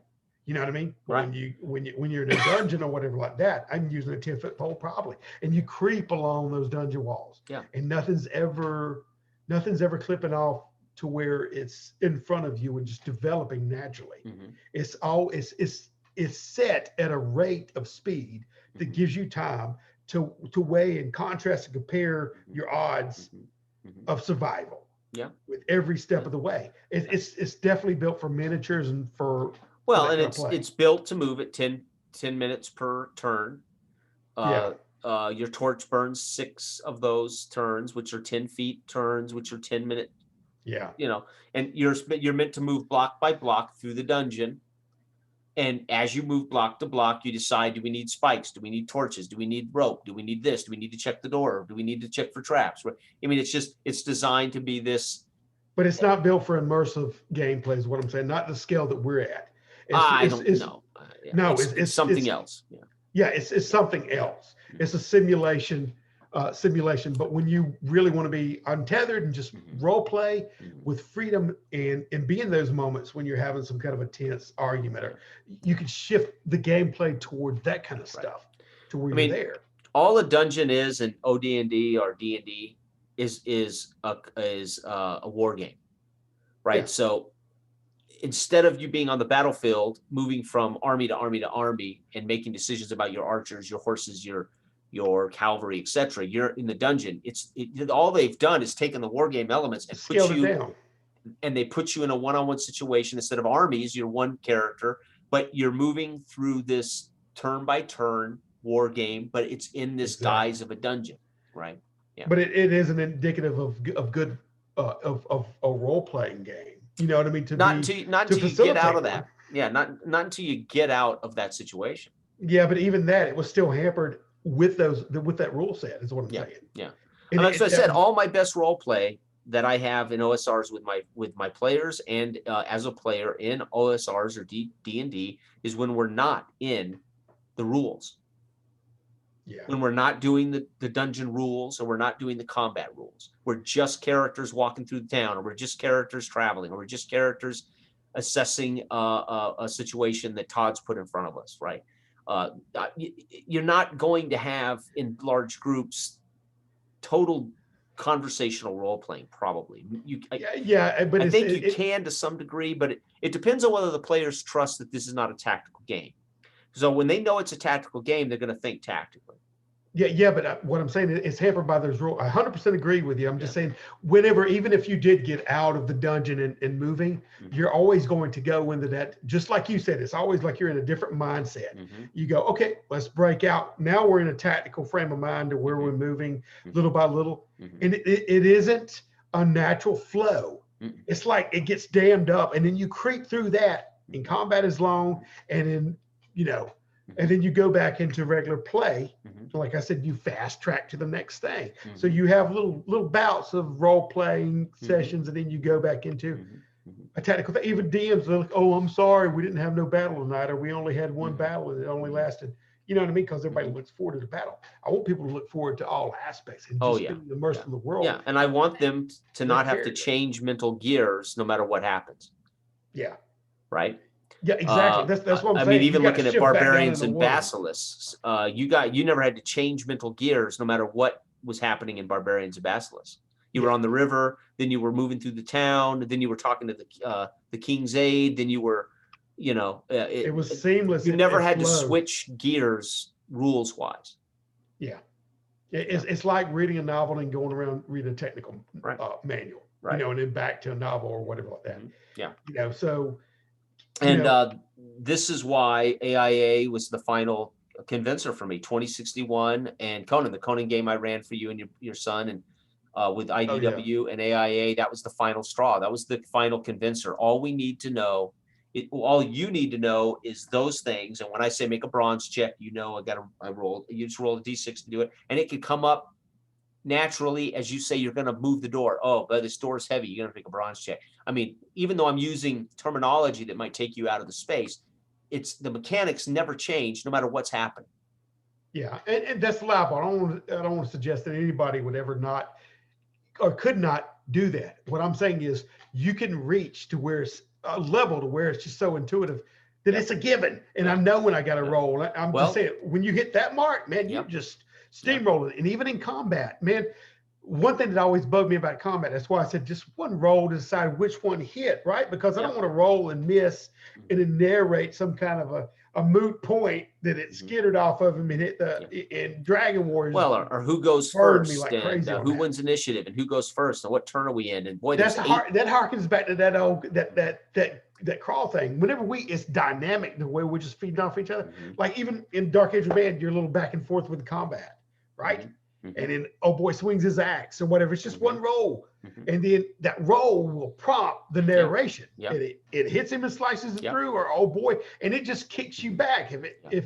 If your NPC, the barbarian, misses him, and it's a roll, it don't even really have to be like, okay, you rolled, now you cut all that crap out. He immediately picks up the ball and he goes, I jump out the way and then I hit him with my sword or whatever like that. And then he just rolls another one. It's like seamless. And then you go, who's going to take over the narrative right then? Do you hit him again? Well, it's like today when I was talking to my wife and she said like something like lighting the table on fire. I said, so you light the table on fire. You want to light the table on fire? You light the table on fire. And I said, now it's my turn. As a Viking, I kick that burning table into your face. Yeah. That's what I'm saying. It's so you roll the dice, and either you're gonna stop that burning table and kick it back on him, or right.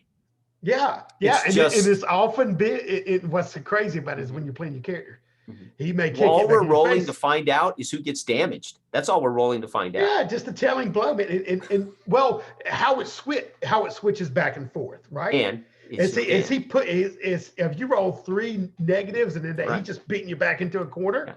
Well, there has to be hot potato no matter what. Because for instance, let's say you're in the tavern and you have a torch, and there's a tavern brawl breaks out with Vikings. It's life or death, and you say, "I'm lighting this table on fire. I'm gonna kick it onto the big group of Vikings over there in the corner." That's your turn. Well, it can't be a stalemate, so something else has to happen. Well, one of the Vikings kicks that burning table onto you. You got to make the roll to see if you suffer the wound or he suffers the wound. It keeps it alive. It keeps it active in your face. Yeah. You're immersed. Now, what I would do in that situation, right? And what I would do in that situation is just say, roll the dice, right? Yeah. And if you say you lit the table and you roll the dice, okay, the table's lit, and I move on. But let's say you failed that. Table's lit, but he kicked it onto you. You suffered a wound. Your coat's on fire now, right? Yeah. Right. And I know we can't have a stalemate. We can't have a non-roll when we're in a combat situation, right? And that was it's like our negotiation with the Viking. The goal with that was to actually role play and argue and debate and see, as you guys affected the difficulty of the Viking when it came to the final, who's going to make the roll, right? And that was great. Literally, like 2 seconds before that, that's when he goes, "Wait a second, I want to add something. You're gonna convert." And I was, "Oh, you just took the difficulty back."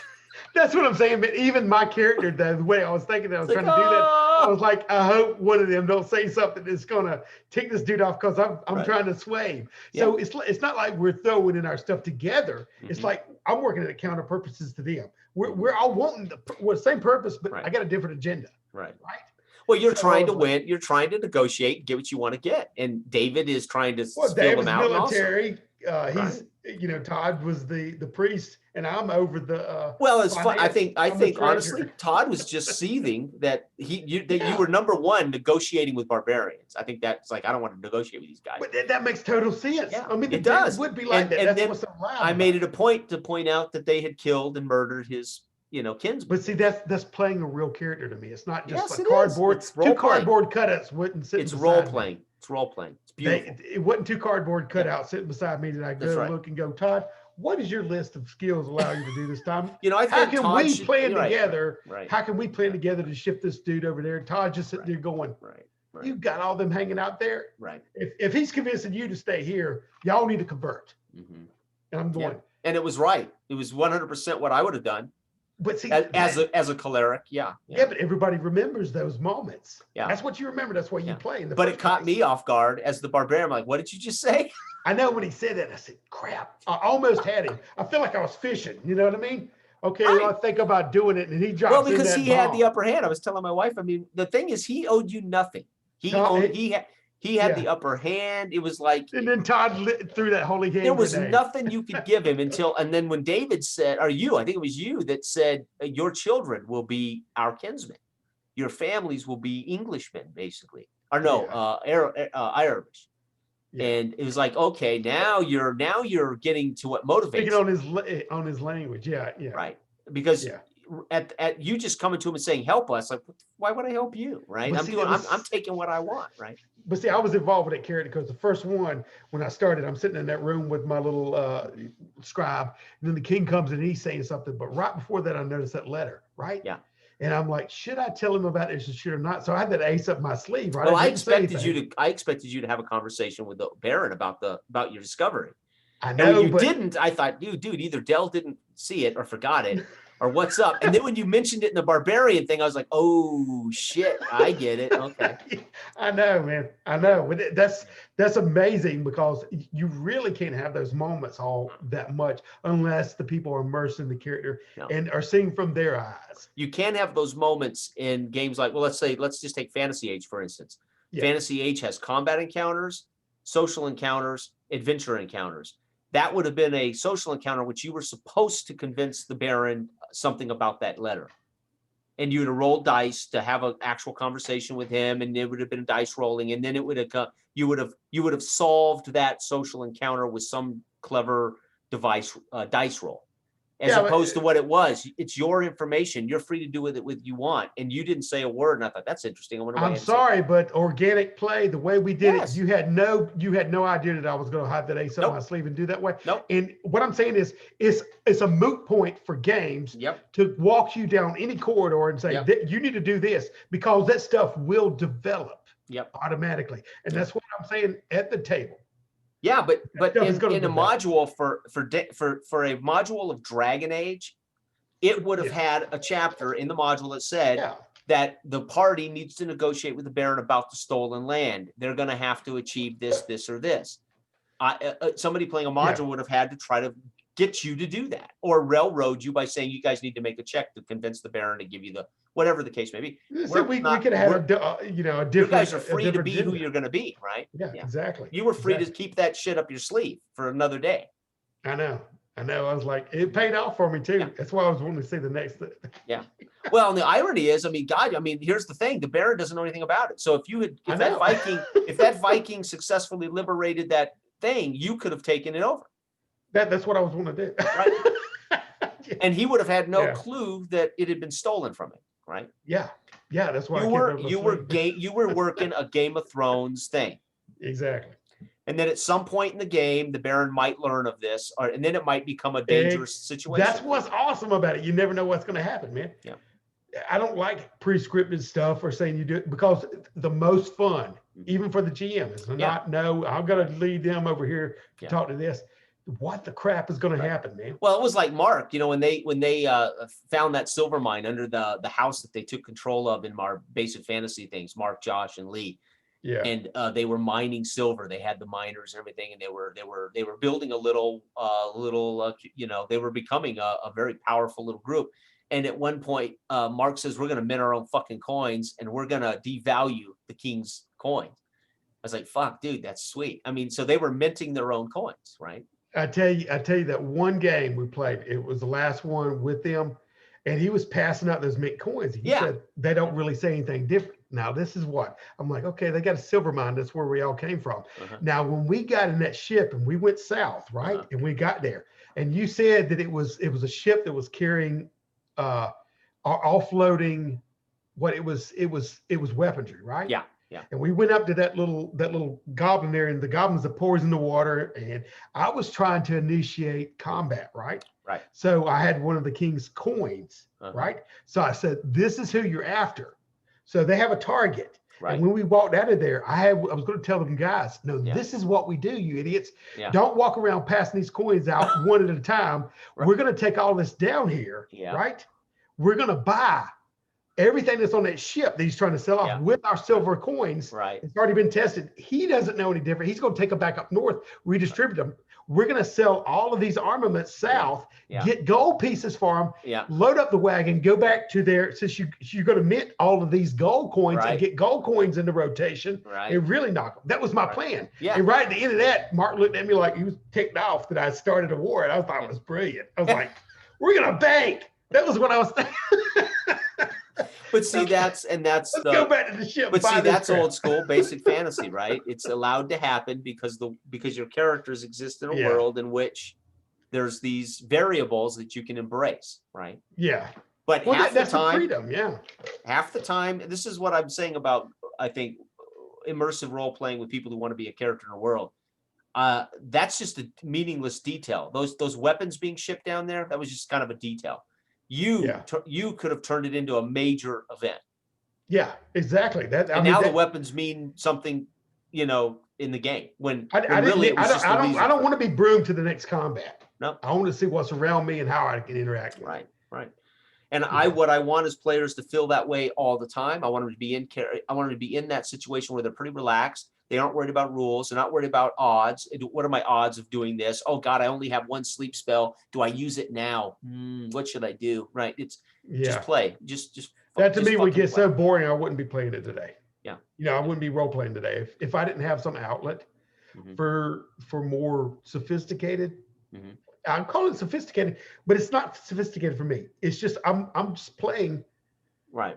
Without being hampered about a bunch of stuff that I really consider needless, like overly complicated rules, when a lot of it to me is just intuitive, man. I can trust my DM to know, and I can trust everybody at the table to know what is logical or when somebody isn't right, because I'll start playing with a DM if he's David was totally I look back on that game, David was brilliant. The guy comes in wounded and David's issuing orders, heal this guy, go get the doc. It's like, fuck. Yeah. David he was the man at arms. It was like, fuck, this is sweet, I know. I think he's not asking, how can I heal him? Should we heal him? Can I heal him? What do your rules say about this and that? No, he issued commands. That's what a fucking commander does.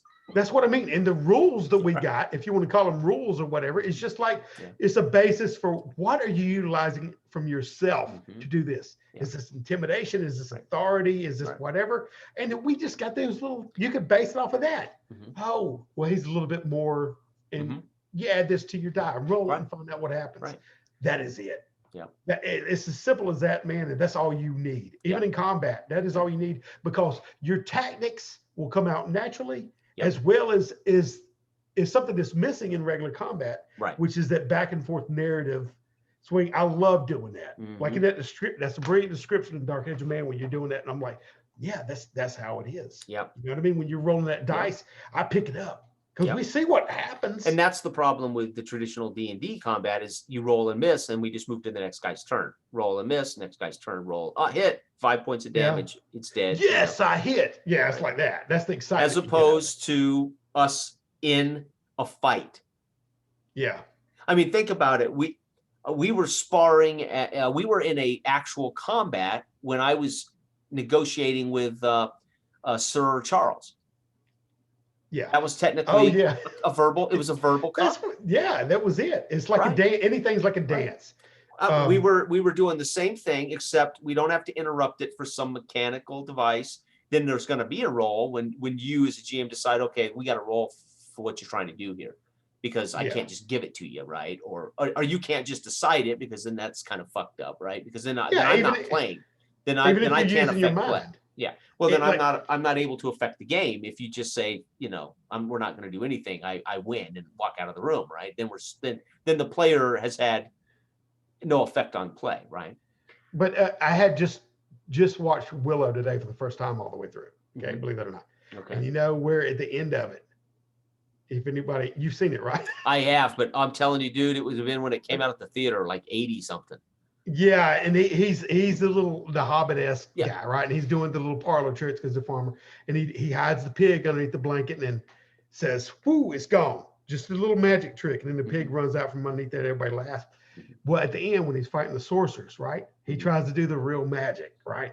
And what she said, "This is all you've got." And then she's wanting the baby. Well, he has that sheet over the baby, right? And he think, what does he do? And he just does that little parlor trick with the baby. It really startles her because it's an illusion of sorts. And then you see what I'm saying? And that's what does it. But to me, that's the kind of play that if he was a player in our game, you know what I mean? That's the kind of stuff you could do. Just off the cuff or whatever you think of. That's right. Right. Because that's what real people do. I want players to be a character in a fantasy, crazy, dangerous fantasy world where you don't know the guy you cross in the tavern won't be the end of you, right? You don't know that the negotiation with the king won't end badly for you as he has you beheaded, right? You're always playing with fire in a dangerous, dark, low fantasy world, but I want players free to figure out their way through, right? Well, and what I'm trying to express about the movie reference is the fact that he had to do something. He had to pull something, no pun intended, but a rabbit out of his hat. Right. What are you going to do in those moments? Right. And you can't really feel that effect until you're immersed in the play and you're going back and forth, throwing a potato back and forth. And you go, this is what I'm going to do. And those are those moments you go, crap. That's right. Even if you pre-plan them like I did with the Vikings. You know what I mean? You're making a great point about why D&D is a failure in the magic system, because guys have to wait till level 3 till they have that spell so they can do something like that. Right. Yeah. Meanwhile, why are cantrips so popular in D&D now? Because it gives them freedom to use creatively and intellectually at will simple magic.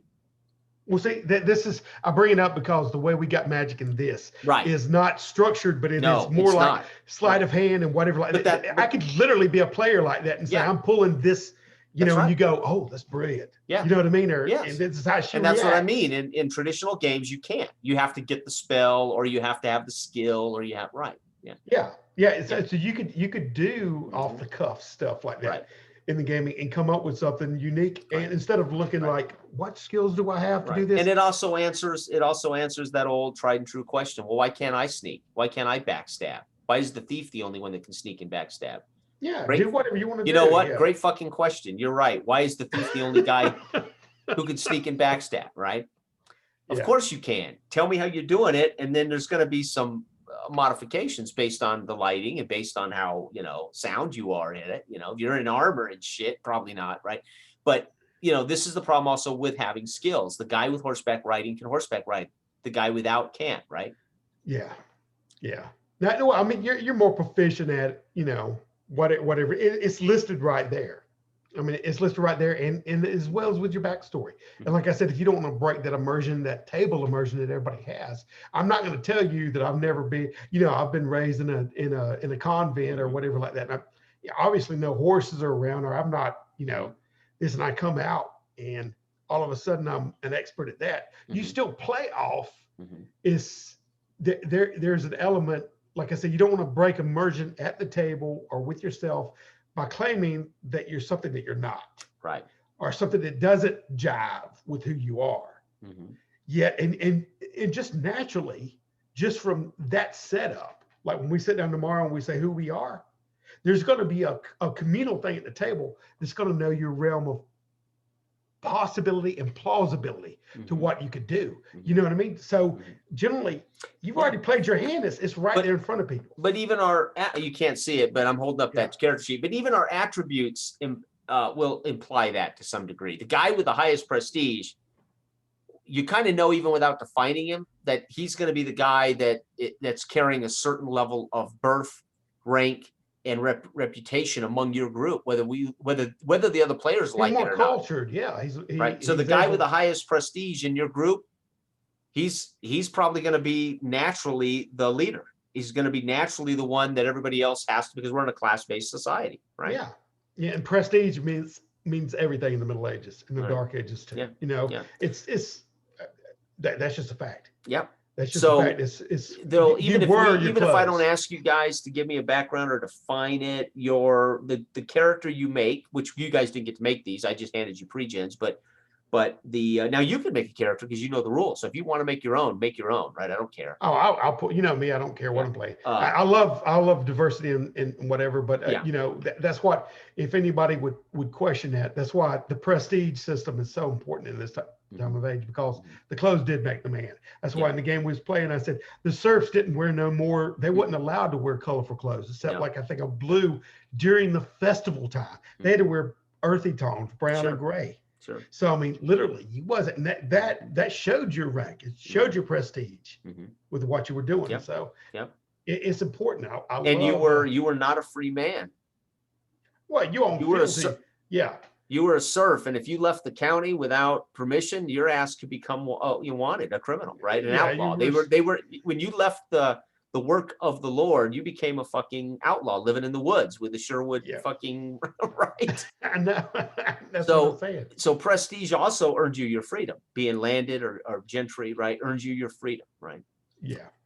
So, but also that comes with a weight too, because I do want responsibilities, right? Yeah, exactly. Man, that's naturally everybody knows this crap. So when we're at the table, well, I say everybody, but if they don't, they would, I think, enough at the table that once you get the feel of it and play of it, that everything's gonna feel natural. And I love the fact that a group can play off of each other and fill in the gaps basically, and inform each other and be informed by the world. Right. And it's a balancing that happens to where nobody's going to do anything outside the realm of plausibility. Right. And that's what I'm saying. The rules to keep people even if they do, plausible are right. But even if they do, part of the job of the GM, and I've had to do this my entire career, you'll get some guy at the table that says, I'm going to do this thing. And you say, well, yeah, you can't do that. Why can't I do that? And you just have to say you can't, or, you do it. But that's what I'm saying. If somebody tries it too many times, everybody's going to be like, no, this isn't. But how are you? And this is the great thing about us. We're all adults. We're all sophisticated. We're all educated. We're all friends. We're not gonna have these problems with the people we play with, right? Yeah, maybe I'm taking it too for granted, but I just love the way, you know what I mean? But I hate when I'm like that naturally. I'm not gonna try to pull something. My experience, it's the same way I roll a dice. I'm gonna tell you what I rolled. Oh crap! I just rolled a 3. Yeah, my biggest issue is that I generally have with people is they're too reserved. They're too unwilling to. they're too worried about stepping on my toes, or they're too worried about going beyond their reach, right? And probably too worried about if the rules allow it. Yeah. You know what I mean? Of what the rules allow, because everybody here's game like that. If you just approach this game to where, dude, just be yourself, envision yourself in this person in this time period, and you have responsibilities, and you'll have a weight in the world. You know, the not. Context of the world, right. and it, you know, we'll provide soft bumpers if you step out of that. You know, if somebody's belligerently trying to bend the rules or doing stuff, but it don't really happen that way. That's what I mean. Early, they'll get frowns. The community of the table, if you want to make a healthy community where everybody's enjoying it, otherwise people be dropping out and going, I don't really want to play with him. I don't want to do this. So the DM has to keep them in size. But that's what I'm saying. A lot of what we worry about and why we had so many rules in that respect to keep people fair, actually literally is just worked out by itself, just by community standards. Sure. You know, that everybody kind of keeps themselves in line because they don't want to be the hill, or they don't want to be whatever. But well, there are those guys, and some rule systems. Here's the funny thing about the guy syndrome. There are certain rule sets where the guy that does the my guy thing, it is a detriment based on the rule system to the whole culture of play at the table, because the rules backfire, right? In a game like ours, right, there's no real limitations upon that, because you're not waiting for your time to shine, so to speak. Right. So we end up with that my guy bullshit, because people get bored, restless, and they want something to occur. They want their character to be front and center, right? Well, the way we're running games, and as fast as I run games and things, generally guys I think they have their fair shake. Everybody's going to have their fair shake at being their character in the world, right? And one other thing I love about the naive narrator thing is I am doing far less talking as a GM than I normally do.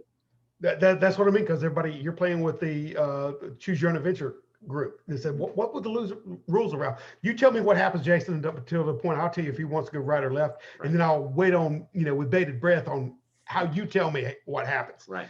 That is, and I could do this if I get in a real slow pace RPG to where we're just grinding away at the dungeons, and I get antsy and I want to make something happen. I'll be that guy. But this really, I mean, when we're playing a naive narrator, I know that it's all live. Yeah. And what I'm doing, what I say actually means something. Yep. And it's happening right in the moment. It's not, wait a minute, wait your turn now. I mean, like I said, at the table, you don't want to be the hill. And courtesy is going to allow you to wait on the next dude. Right. It's going to be appropriate. And this is one of the problems with games that require tactics, because somebody at the table has got a plan, and somebody expects those tactics to be activated, and you need to get in line, because I'm telling you how we're going to do these tactics, right? Yeah, the alpha. In our game, everybody's equal. Your chance of being successful rolling your mind is as equal to his chance of being successful rolling his spirit versus Joe's success at wielding a sword. You guys are all ultimately.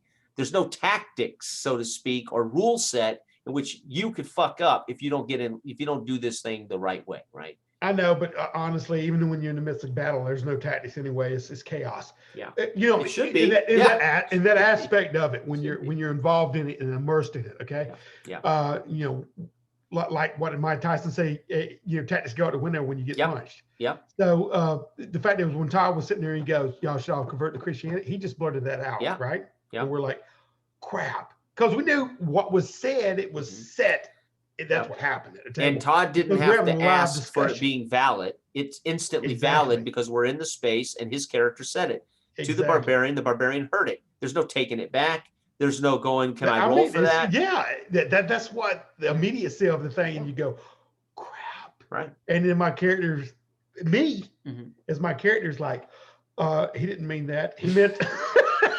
You know what I'm saying? Right. But in my brain, I'm tricking through. What should I say? And meanwhile, right the whole time, I know David is like, dude, you have. I know. That's what I'm saying. All three of us. And I could see David was like, plus that fucking Baron, who obviously didn't fight back, had no pride, had no. David, I could see was almost he was almost more upset at the Baron, who was, you know.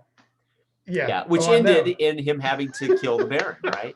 Yeah. Oh shoot, he said the Baron after that. He whispered. Oh, over that's him, right. "Not a That's right. He man." made that brilliant talk where he convinced him to attack the. He convinced him to Yeah. have some pride and to attack the. Like, yeah, it was brilliant. But that's my point. Could that have happened in D&D? Of course it could. But Yeah. we would have had to roll initiative. We would have had to do that whole thing. We would have had to, right? Yeah. Yeah. It wouldn't have organically just evolved and evolved in the moment. Yeah. And live, then play. live. Yeah. It wouldn't have happened live. Yep. Exactly. Yeah. It could have been conceived and then had to go through the procedure of everything to see it play out granularly. And you can imagine we've only been able to really do this, at least I've only been able to do this with you guys via this computer screen and all this crap between us, online, etc. But at a table, in an intimate space, it's so amazing because there's nothing to get in the way of communicating with eye contact, with you know what it's like to sit around and play with your friends, right? And your son, and how much easier all the subtle cues are for that when you are role playing, etc. Right? It would be, to be honest with you, like when I used to play back in the day, it was second edition. When we went to third, it was fine, but it was very similar to the Ash and whatever. It was a different type of play. Yeah. So what I'm saying is, I don't think at the time, from way back when, I wasn't playing with as sophisticated players on this level of play. Right. Which has been really, really great. So, I mean, if we were all sitting around the table, yeah, it would enhance it further. Right. But as far as getting local players around here to play. No, I don't mean that. I'm just saying, man, can you imagine how much better a table is when you're all together No, I agree. Which is one reason I don't use a screen anymore, because I don't want there to be a screen between me and the players when we play, right?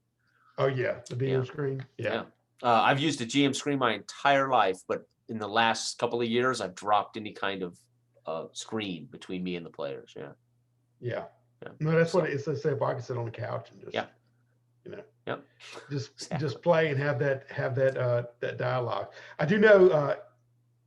I wanted to speak about a couple of things. It'd be like, because I reread this over the purse rating. Maybe something added about whether they lose the coins or not lose the coins if they add it as gear. You see what I'm saying? A clarification on that. What coins? There's no. As far as you're using a purse rating. Well, the purse rating is really, we barter. If you think about the Middle Ages and the Dark Ages, there ain't a whole lot of money running around. The guys bartered mostly. So that's really that purse rating is an effect. So it's an abstraction.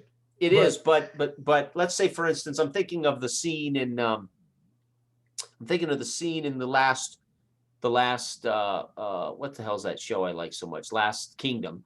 When he goes to the blacksmith, when he's running in the first couple of episodes, and he says, I want you to put this, I want you to make me a sword, and I want you to put this thing on and the blacksmith says it'll cost you this, and he barters and negotiates a little bit, right, for the sword, right?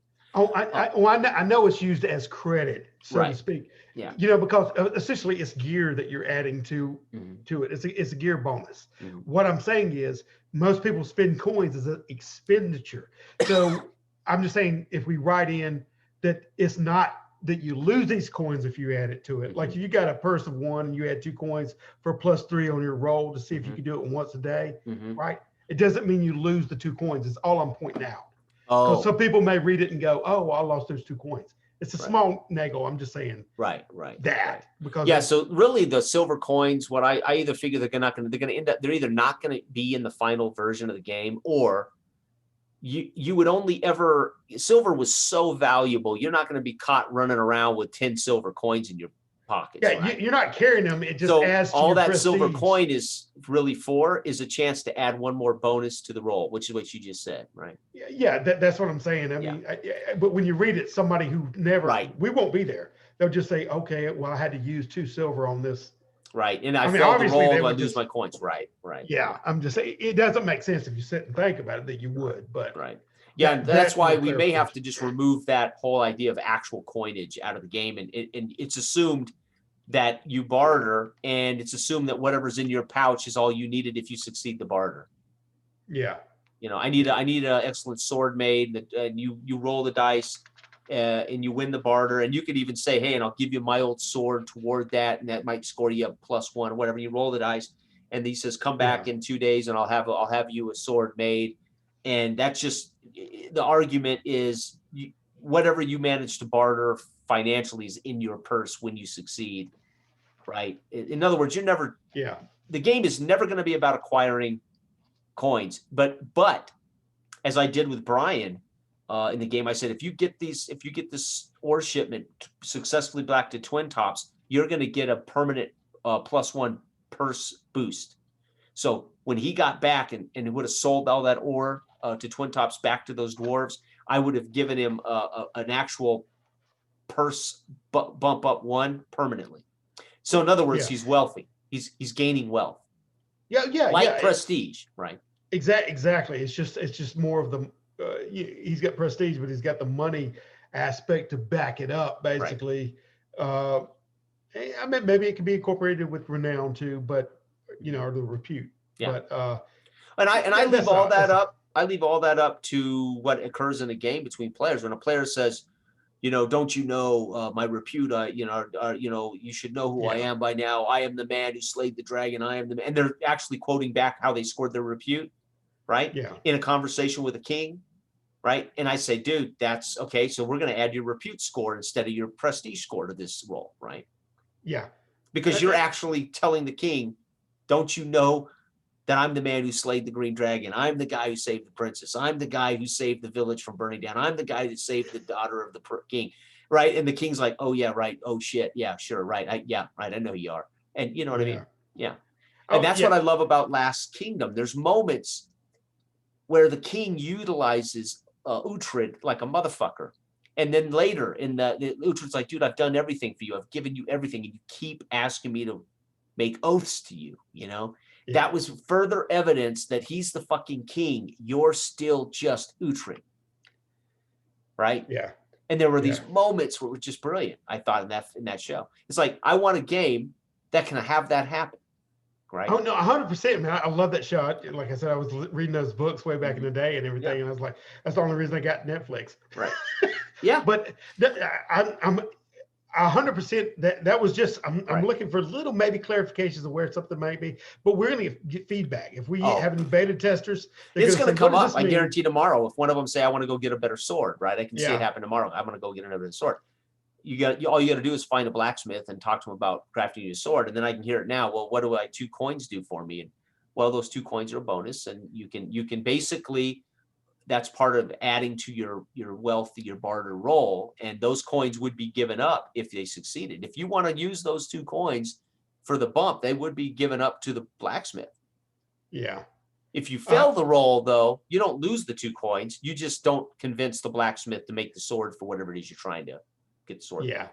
I was and that's why we'll play tests. I'm sure the purse never goes away. The purse is an attribute score. But the silver coins, those you got 4 primaries, and then you got the combination. Derivative. Yeah, then there's some derivative stats. Yeah, but the purse is a derivative attribute based on, right? That doesn't go down unless there's a permanent loss of wealth, like something occurs, right, where your purse could actually lose wealth. Yeah. Yeah, your castle could be, right. To be raised to the ground or whatever like that. Right. That's definitely up and down. Yeah, and you're not going to have a castle if your purse isn't fat enough to maintain it. I don't care how prestigious, I don't care how reputed you are. If your purse is a 6 and a castle requires 12 a year, you can't afford a castle. No, yeah. I know. It's great for me. I'm excited to play this game. Yeah. I wanted to point it out. That was about the only thing when I was rereading it's great.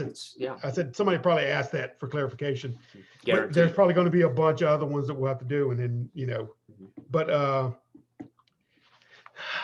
the only other thing that I would say, like, I'm not for pushing any additional extraneous mechanics on it, because as we've went through right now, we want the freedom. We don't want to be hemming people into a certain mindset or their character sheet. We want to give some some examples about what these attributes ascribe to. Yeah. I love the fact that we got inventory. I love the fact that we got like the purse ready and whatever, however it develops, to use it as well as your health, the way it is +5. You got the injury, which I think is important. It's because huge. why I like it too is because you could narratively play off that. I like stuff that keys narrative stuff, and that's all I meant by if we add any pseudo rules, it would be just stuff that may be even optional. Like I said, when I would play all the time, I would just say that there was like I said, the guy running around the corner, he wants to jump on the horse, the first horse he grabs, and I roll to see if that's a piece of crap, which can be fun to, what narrative direction is this heading? Right. Also, I did like when I did play the Star Wars game, the fact that whenever, I know I'm repeating this, but whenever somebody rolls something, like I could shoot the stormtrooper, right, and then roll a little negative down the side, and he could set off the alarm. So it could be a success in one way. You know what I mean? And then have a negative effect. But all of those are tied in a way to the random seed generator. There might just to toy with stuff. There might be something aside to be well, and as a GM, what I like to do instead of that, because that to me that's a contrivance. So for the Star Wars narrative dice concept and how it works. But like with us, it would be a contrivance. It would be another random die that just befuddles why we're rolling the dice, right? So why would you ask people to suffer double jeopardy with a dice roll? That's what that would happen. That's what we would do to us. But I'm a firm believer as a GM, right, that there's always a choice. Like that time I said to you, the girl is you're gonna have to make a tough choice here. She's gonna drown if you don't grab her, and you could lose something. And then, you had to make a decision. Do I let the girl go or do I take a chance on losing something? So I think the GM can just create those situations, right? Yes, you can shoot the stormtrooper, but there's a good chance he'll fall backward into the wall and trigger the alarm. Yeah, you can. I know you're more than capable of doing it, but honestly, this is what I like to do whenever I'm GMing and I'm in a naive narrator seat. I like to play off the cuff and based off, like when I roll that random seed generator and I go, oh crap, it says flood here, water tower, flood. And I go, what's happening here? I like those moments to think quick and on my feet, and some people may not. Right. But what I'm saying is I would potentially just go, maybe there's certain moments in this game that are more not macro like a random seed generator, but micro. Oh yeah. That's what I meant about, that's what I was spitting off of when I meant about Star Wars. Oh, and I don't mean that exact thing. I just mean that's a derivative. To me, it's like, okay, well, it echoes of this, that something else could happen immediately around them. Yeah. And I don't need a dice telling me what to do. Yeah. But I, as a narrator, would go, is there something? The same way I'm describing rolling that dice and say, he jumps on the horse. I made up that, is there a horse there anywhere around? And I'm like, dude, we're in the middle of a market. Yeah. You know what I mean? Or he just says, I jump on a horse. We're going to roll to see if it's a shitty horse or a good horse. I love doing that myself. Sure, of course. But we do that all the time. Our game doesn't exclude that. I don't think it excludes it. It doesn't exclude it. It welcomes it. I'm just saying I want to point in the direction that it does welcome it. Right. For people who may go, look, you can elaborate. I like the joy of doing that. Right. If somebody would say otherwise it would just be a basic, like you said, what is a run back in football? It's 12 yards. Yeah. The game today. Yeah. You're going to jump on a horse. It's going to be an adequate horse in average. Yeah. Now, I want to see if it's a crappy horse and if they can leave the more, or if it's a really good horse, so I can play off of that narratively. It's not so it tells me anything other than gives me more juice or more things they can play off of. But it's not needed to play the game. What I look at all this stuff is you're saying we need to put something in the rules that. I don't think we need to put it, but what I'm saying is I look at it more as an optional for elaboration. Right. As far as that, look, I'm only trying the whole. Yeah, I'm just thinking, how would we write that? I mean, I don't know what that looks like, Dale. I don't know either. Okay, I'll have to mull on it because I'm not disagreeing because I do it all the time, and I'll do it tomorrow. I guarantee it. There'll be times where I'll roll a die to see. Right. Yeah, but like I said, what started me thinking about that was whenever you spoke with me about Josh, and then you spoke with me about about the game, that got me thinking.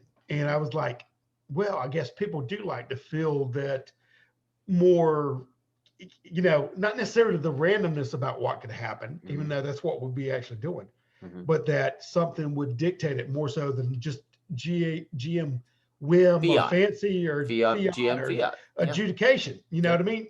And then so you say, I roll the dice. Right. But see, it doesn't really matter. Right. But to me, it's exciting going like, yeah, let me see what this looks like. Well, that's the other thing I love about our game, Dale, is part of the thing I think I might even mention this today. Yeah. That's, I don't, maybe I didn't in that video, but part of my goal too is I'm not rolling nothing tomorrow. I won't have a dice here. So when you say I'm running through the market, I'm looking for a horse, and I say, yeah, there's a horse, go for it.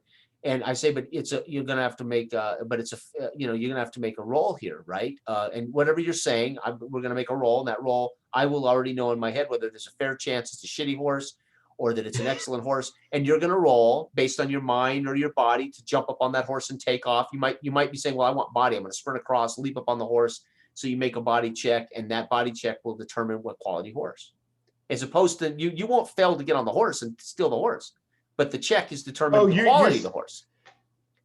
So you're thinking that everything is pass fail based on no, I would say make the roll, but the roll isn't about whether you're going to get on the horse and steal the horse or not. The roll is going to determine what kind of horse it is. Well, yeah, we all use that, but you're right. I'm thinking along a different line, okay? Because I was really trying to find something, an imaginary problem that I thought you had that you was trying to figure out yourself. So I was trying to beat my brain. Right. As far as like adding any little bit more crunch to the rules, I was trying to do it in a way that wouldn't hamper the rules, but would more or less do that thing that we already do. Right. You know what I mean? And mention it in game to say that you can do this. But what you're saying is the same way I do, because if somebody's competent in something, if they're like really strong and they roll something and it doesn't work out, you can't legitimately say you didn't do it, or you have to give a reason why. And it's typically because of what they're working with. You have to have that in your hip pocket as a GM to say, oh, it's crazy. You've tried to pick it up, but it breaks right in half. You know what I mean? It's weak wood whenever you try to pick up that wagon. So you didn't pick it up, dude. Right. So we need to have that too. So I guess you're right on that. Yeah. And I do that as well. We'll see when we play more. And like I said, one of my goals is to get at least 3 plus you. That'd be 4 of us, and get into a campaign where you guys will start at the beginning with a repute 0 characters, and we'll climb up the ranks, and we'll discover whether there's just not enough for people. I don't think that'll ever be a problem, but we'll find out. I don't think it, because we've played too many games where people, when they get it and when it clicks, and it doesn't take that long. Whenever you just say, no, you're free, run. Yeah. It's like somebody's been a slave for so long. Everybody, at least if they're honest with us, they've had a good fucking time. Yeah, so, because that's then the moments when you really do have a good time. Even Josh enjoyed, he played 2 sessions, but his complaint was he's accustomed to not having to, he's accustomed to kind of knowing what he can do based on the rules. He wants the limitations. Yeah. I'm going to bull rush. I think I'll bull rush. He doesn't want to go, well, I'm going to sprint across the board and trust that I give him a bull rush. Right. Yeah. He wants his multiple choice to say, what do you do in this situation? And again, I'm not writing a game for that guy, No, I agree.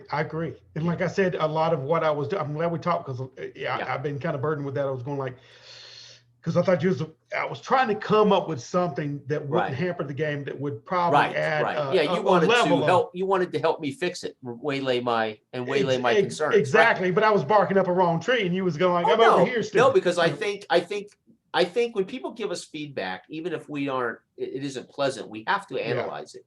And we have to spend this time to decide, is that feedback legitimate? I could have just said, fuck you, Josh.